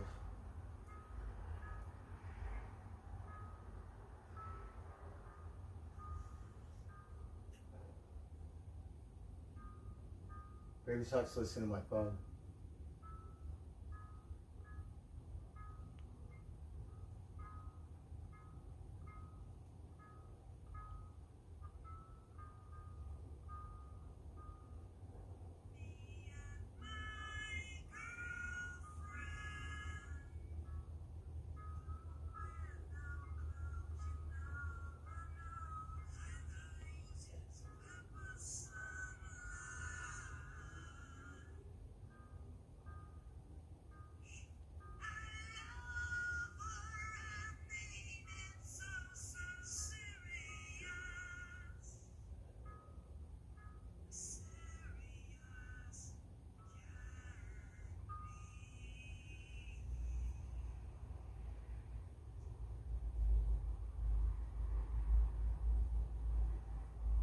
You like that stuff, huh, Boot Socks?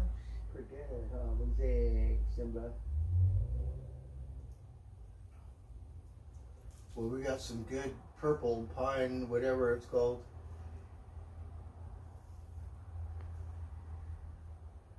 He said it's Sonoma County. So, all right.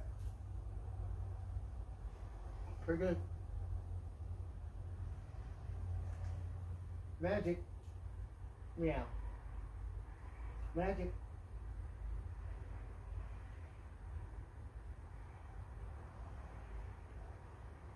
We're waiting for Tiger. Alright, well.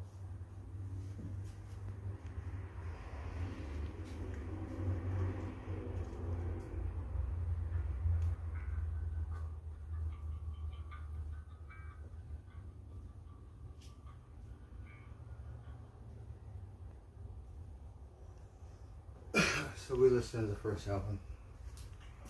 It's nothing shocking. It's almost 10 o'clock. So I had a good day today.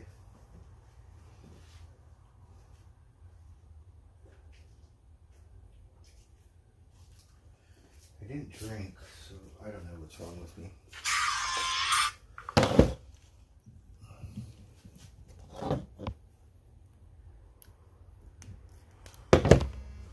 Watching TV. Yeah, I'm outside smoking some pot. Let's see, do we have power? I'm just gonna watch TV. I just wanted to show you guys Rosie's food, and I'm just trying to relax.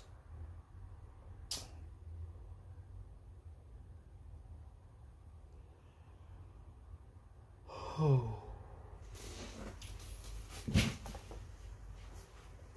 Waiting for Tiger. Tiger's supposed to come around.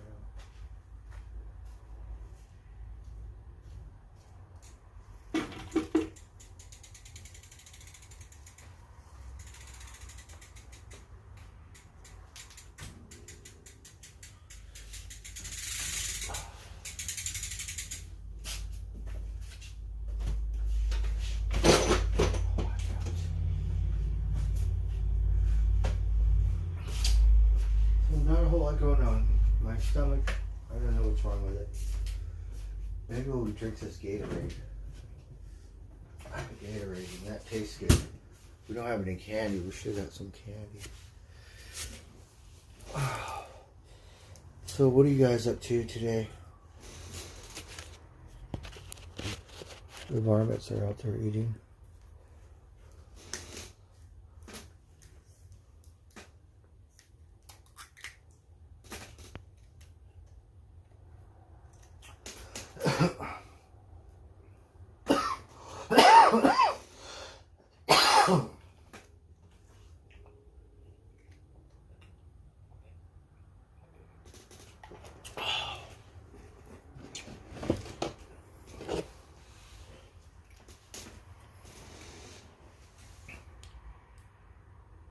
Nazareth, yeah, I like the album cover.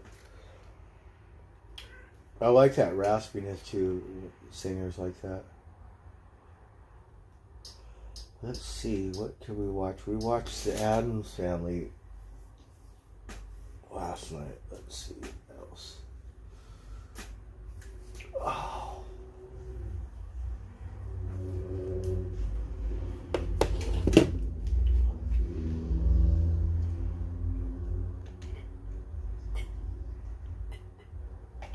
Paranormal Activity. Look, it looks like Jennifer Love or some shit.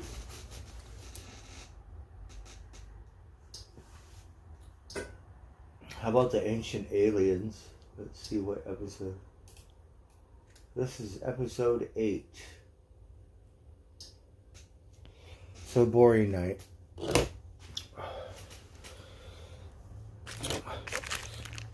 I got hooked up on this pot. Shoot. Pretty good. This freebie program is only available with ads.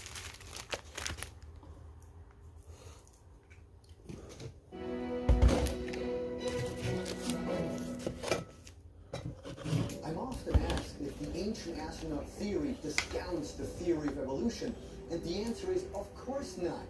Science has proven that everything, including animals and humans, evolves. But when it comes to human evolution, there is one thing that science and Darwin's theory can't account for. Oh, hello, Simba. The missing link. Uh-oh. So we're watching ancient alien stuff. 100,000 years ago, there was a sudden and tremendous leap in human evolution. There was? that defies Oh, we've seen this one before. And it is this leap that allows mankind to create music, art, literature, religion, and sets it apart from every other living being on this planet. But just as fascinating is the fact that in virtually every ancient creation story, our ancestors claim that their origins don't come from the earth, but from beings who are said to have come from the stars.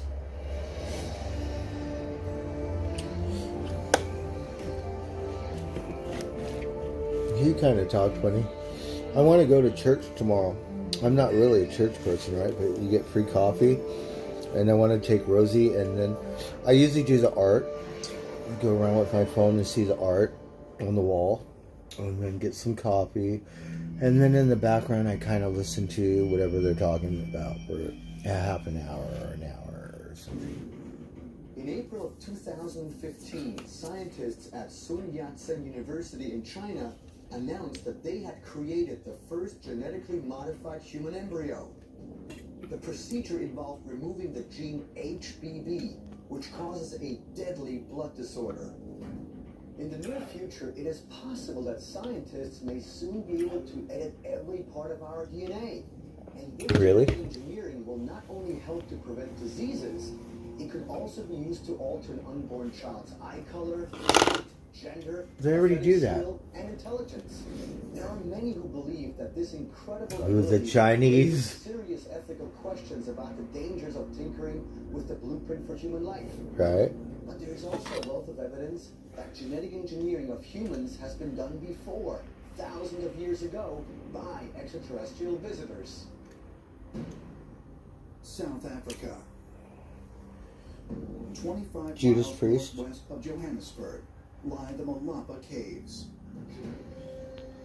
Here, in August of 2008, paleoanthropologist Lee Berger and his 9-year-old son Matthew discover several fossilized skeletal remains of 2-million-year-old early humans. So there's including a female links. adult and male child, perhaps a mother and son. 2 million years old? The size and shape of the bones indicate that the individuals walked upright and had modern hands. Over the past several decades, scientists have unearthed the remains of nearly 24 different types of early human ancestors. all Different known types. as hominids. Hominids. It looked like a monkey. Have an extremely good fossil record of ancient hominids. And I think the picture emerging from it is pretty clear that in earlier days, before Homo sapiens came along, there were typically many different kinds of hominids coexisting in the world. There was. We have a hard time getting our minds around this now because, of course, there's just one kind of human on Earth today and there are 7 billion of us.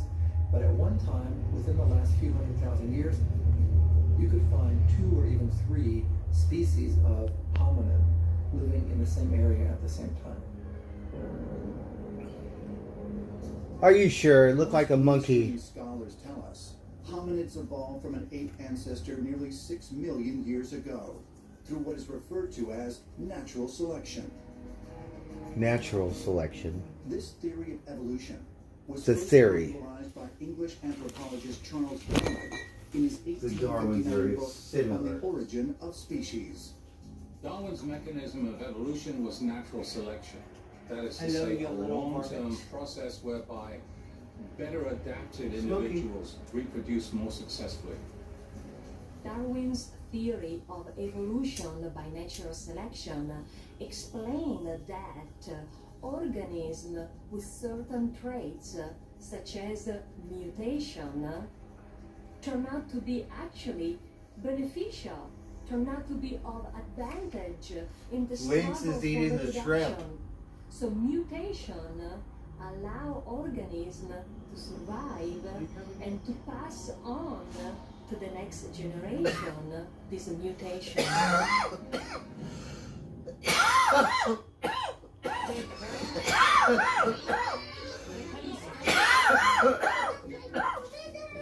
Oh, I saw it. It fell out of the sky and knocked your sneeze in it, and he The poor varmint. Come and eat, silly.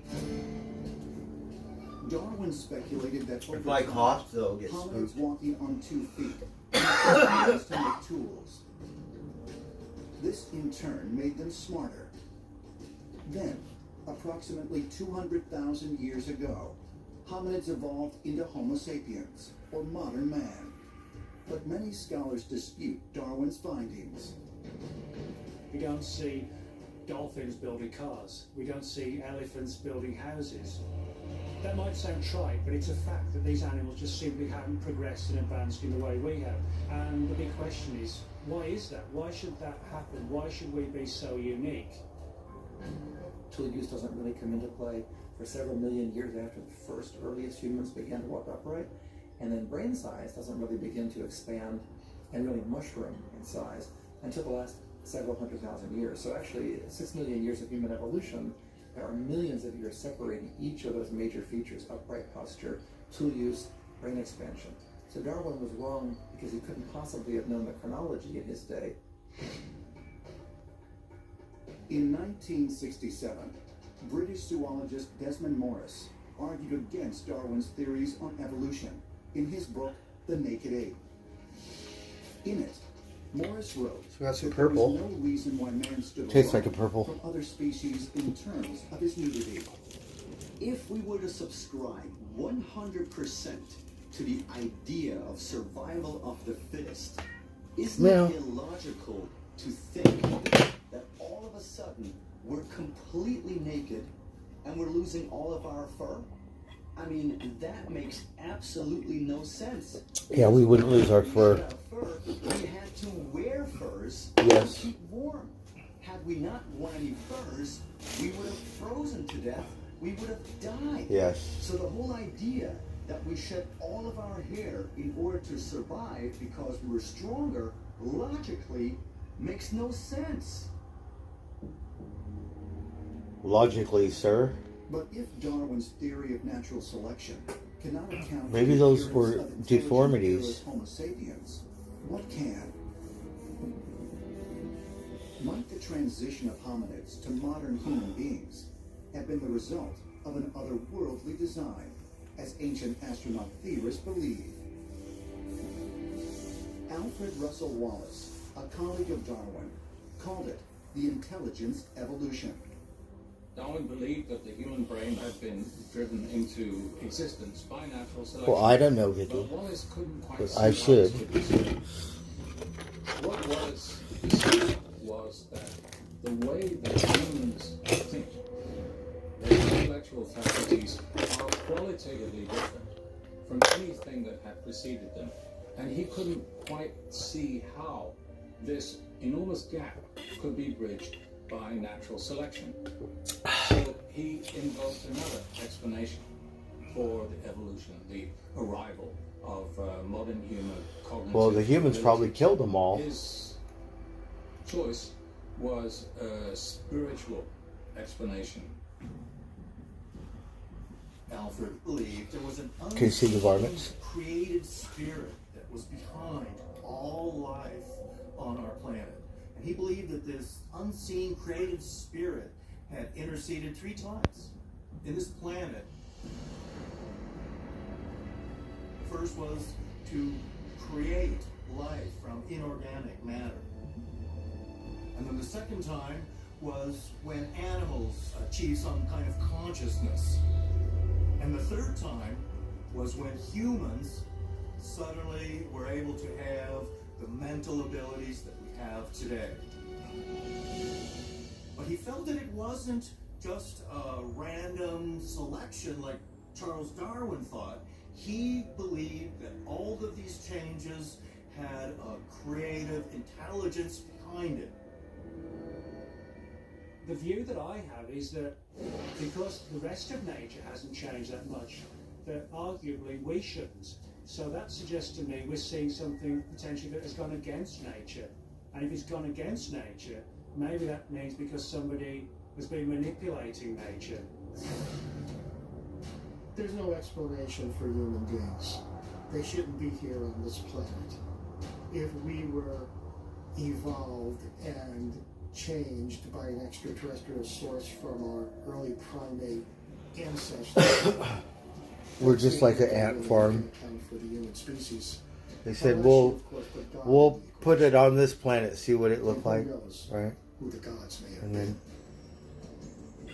Charles Darwin. the earlier generation, it was a kid. He had dinosaurs, right? He said, "We'll play with dinosaurs at first." Came about because of extraterrestrial intervention. Now the Martians are going to be coming. Did the evolution of modern humans really receive a jump start by extraterrestrial beings, as ancient astronaut theorists believe? Where's Tiger? And if so, might there be tangible evidence?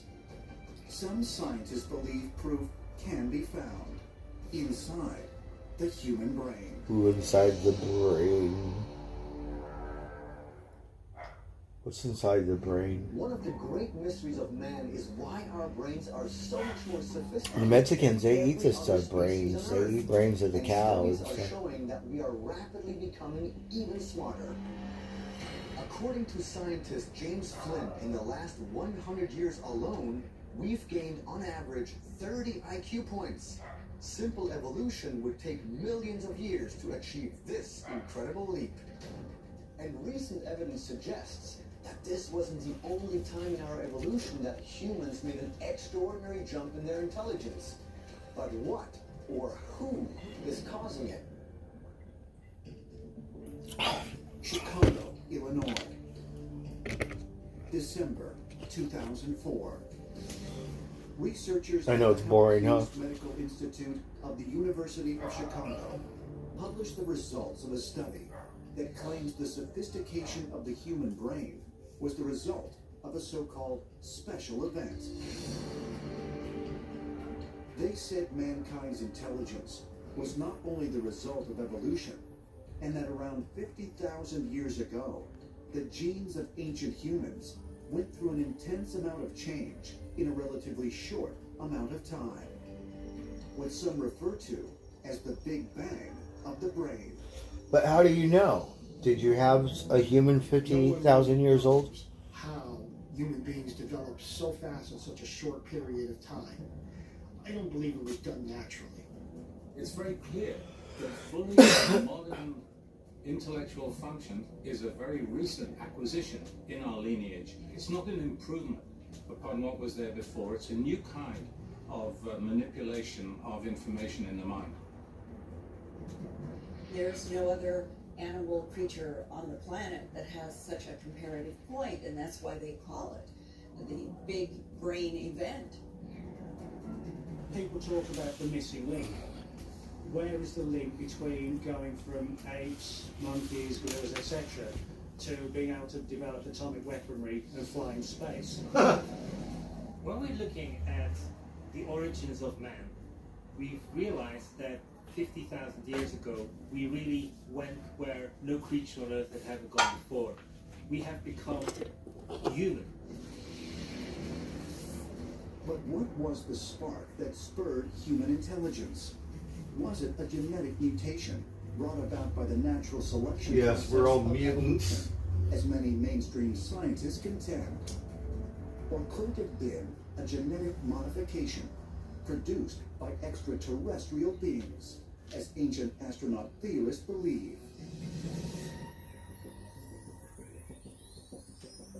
There's the idea that there was a gene or genes that popped up sometime in our ancestors, randomly, that may have given us the ability to symbolically represent objects in our environment or be abstract.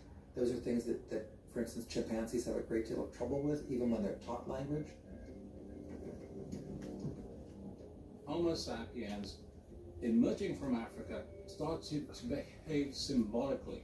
They started to manipulate information in their mind in a way in which their predecessors had never done before.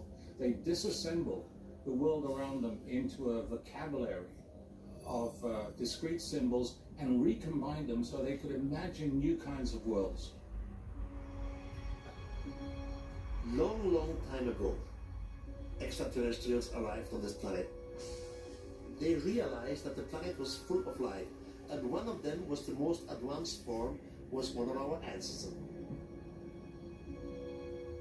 they took the DNA out and they changed the basic information in the DNA. This is what our genetics are doing every day. Eric Now Vaughn, the cell whatever his name is, was changed. The product you plant into the womb of a female of the same species. This female will give birth to a child approximately after 9 months.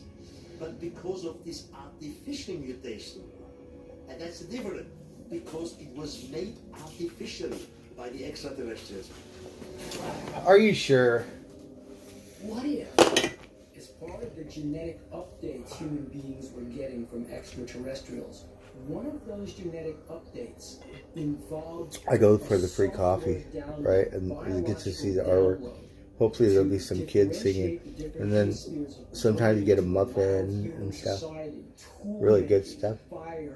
Sometimes, so I only eat one, right? But you can eat a ball. And from that particular species of hominid became the human being we are today. The hominids mated with the alien. Is that what you're saying? Alien species out there could fly across interstellar space, and then in all probability they would have similar DNA recombinant technology. Of course, it would depend on their own genetic composition being similar to ours, but if they understood sufficient chemistry and physical principles from their own experience of the physical world model, then in all probability, manipulating our DNA would be simple.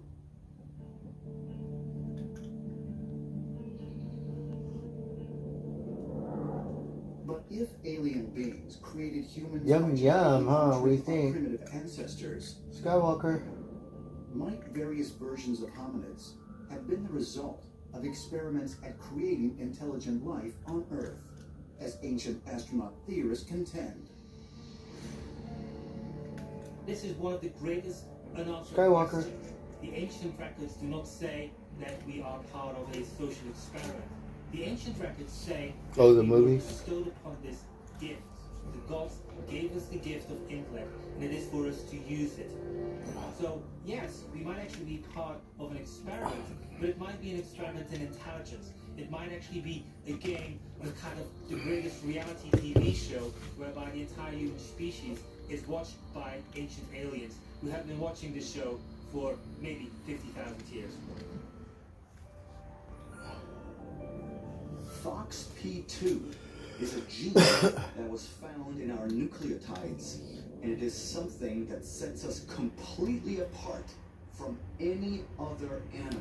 See, I could be a mad scientist and put that gene in Simba and Simba's friends and Mama Crow. Responsible Then what? for language. And there is absolutely no evidence of origin. Oh, but they This talk. thing somehow mutated from the animal kingdom towards us. So this gene exists out of nowhere, without any origin. So Are you my sure? question is it possible Are you sure? that this gene was given to us or grafted into us by extraterrestrials? in Well, the that's past? all speculation. And the answer is yes. The answer is you have no fucking clue. They're just guesses, basically. Ancient aliens, so many ancient. They want to scientists believe on it, this planet but you never know. Deciding that they wanted humans to be able to communicate at a more sophisticated level.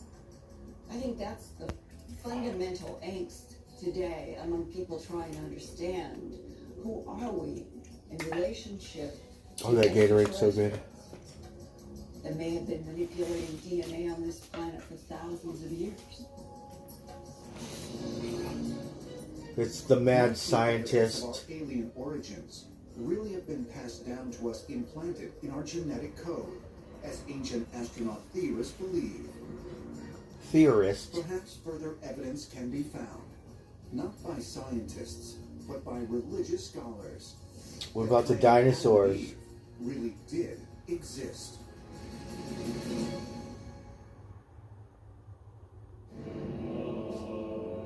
The Hebrew Bible. In it, the book of Genesis describes how God created the first two humans, Adam and Eve, in the Garden of Eden, and told them to go forth and multiply. For centuries, scientists and theologians have debated whether this story of the creation of man was mere myth or historical fact. The Torah mentions that humanity is made out of the dust of the earth, and that God breathed life into this to make us animated. Here is the breath of soul, the breath of vitality, the divine breath, which suggests that the spark, the life force that makes a human body tick, is divine in its nature. In 1987, scholarly disagreements over the origin of man intensified. Oh, look at his nose. He don't look like human. Living person could be traced His back skull to a is single different. woman who once lived in Africa.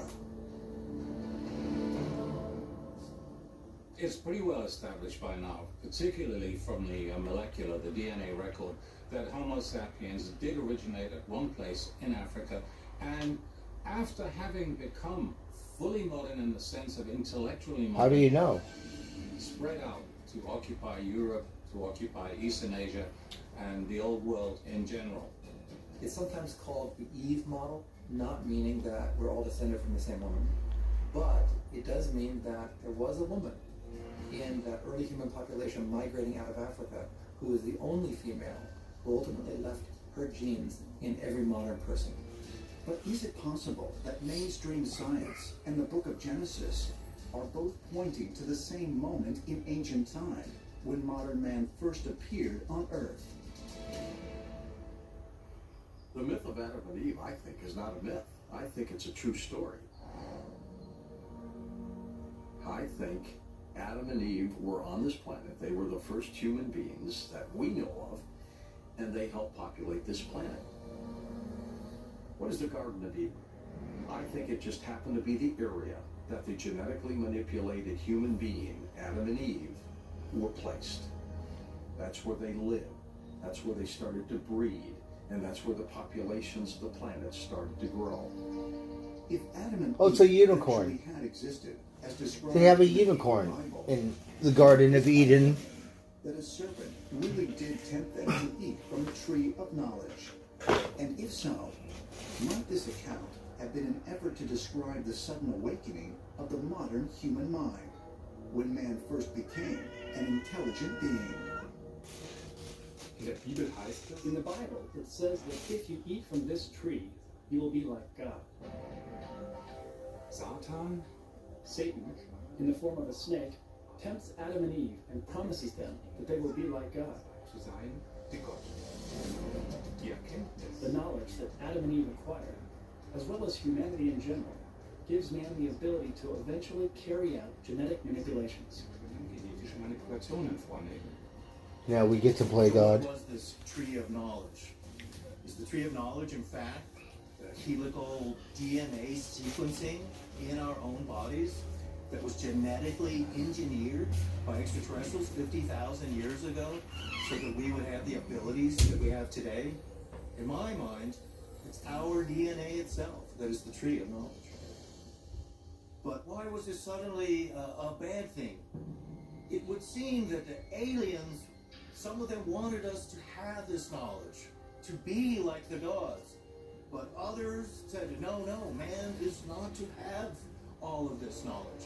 This is also the same story of the Greek god Prometheus, who, against the orders of the other gods, comes down to earth and gives mankind the knowledge of fire. But because of this gift to mankind, he himself, as a god, is like Satan. He's banished from the earth. And why? Because he helped mankind to have greater knowledge. The whole idea or concept of Satan is based on a misunderstood visit by extraterrestrials in the remote past. According to the ancient astronaut theory, the reason why we have the idea of a Satan today is because there might have been some type of a mutiny between good and bad extraterrestrial factions in the remote past. And so the mutineers were cast out by the commander and they became known as the evil, fallen angels, which they never were. If, as ancient astronaut theorists believe, extraterrestrials were responsible for providing humans with intelligence, might they have also given man the ability to speak? Our voice box, our larynx, is so different than the apes, even the chimpanzee, who's our closest cousin, that we're able to produce sounds and produce language. To a scientist today, that's almost like it was genetically designed so that we can say words and sing. There really isn't anything more advanced than a human language. So many different cultures, dialects, languages around the world. And the very fact we can communicate on such a deep, extensive level, that really sets us apart from all other animals. Who invented language? Where did that come from? Was that something instilled in us? I think these are mysteries that to a large degree science and the world of history and archaeology are still scrambling around for answers. Maybe we shouldn't be looking down here for answers, maybe we should be looking up there. In my opinion, the extraterrestrials, by an artificial mutation, they created the intelligence of humans. Then the extraterrestrial disappeared. What is Cajun? And some of our ancestors had again sex with their ancestors, with ape-like beings. And that was gone into mythology, original sin. Then they returned again to gods. They realized what happened. And they decided to destroy the whole race by a great flood. And to restart the experiment again with what we call in mythology Noah. That's old text, that's the way it is. In 1997, American explorer David Allen Deal discovered a 538-foot-long impression of a boat in the ground on a hillside outside Uzengeli, Turkey, just a few miles from its legendary resting place of Mount Ararat. Deal also found that the area contained over 1 million graves, confirming legends that people would flock from all over the world to bury their dead in the presence of this significant event. So here we could have physical evidence that Noah was not a fictional character, but a real person. And according to the ancient texts, quite possibly one of the first modern humans created by extraterrestrials.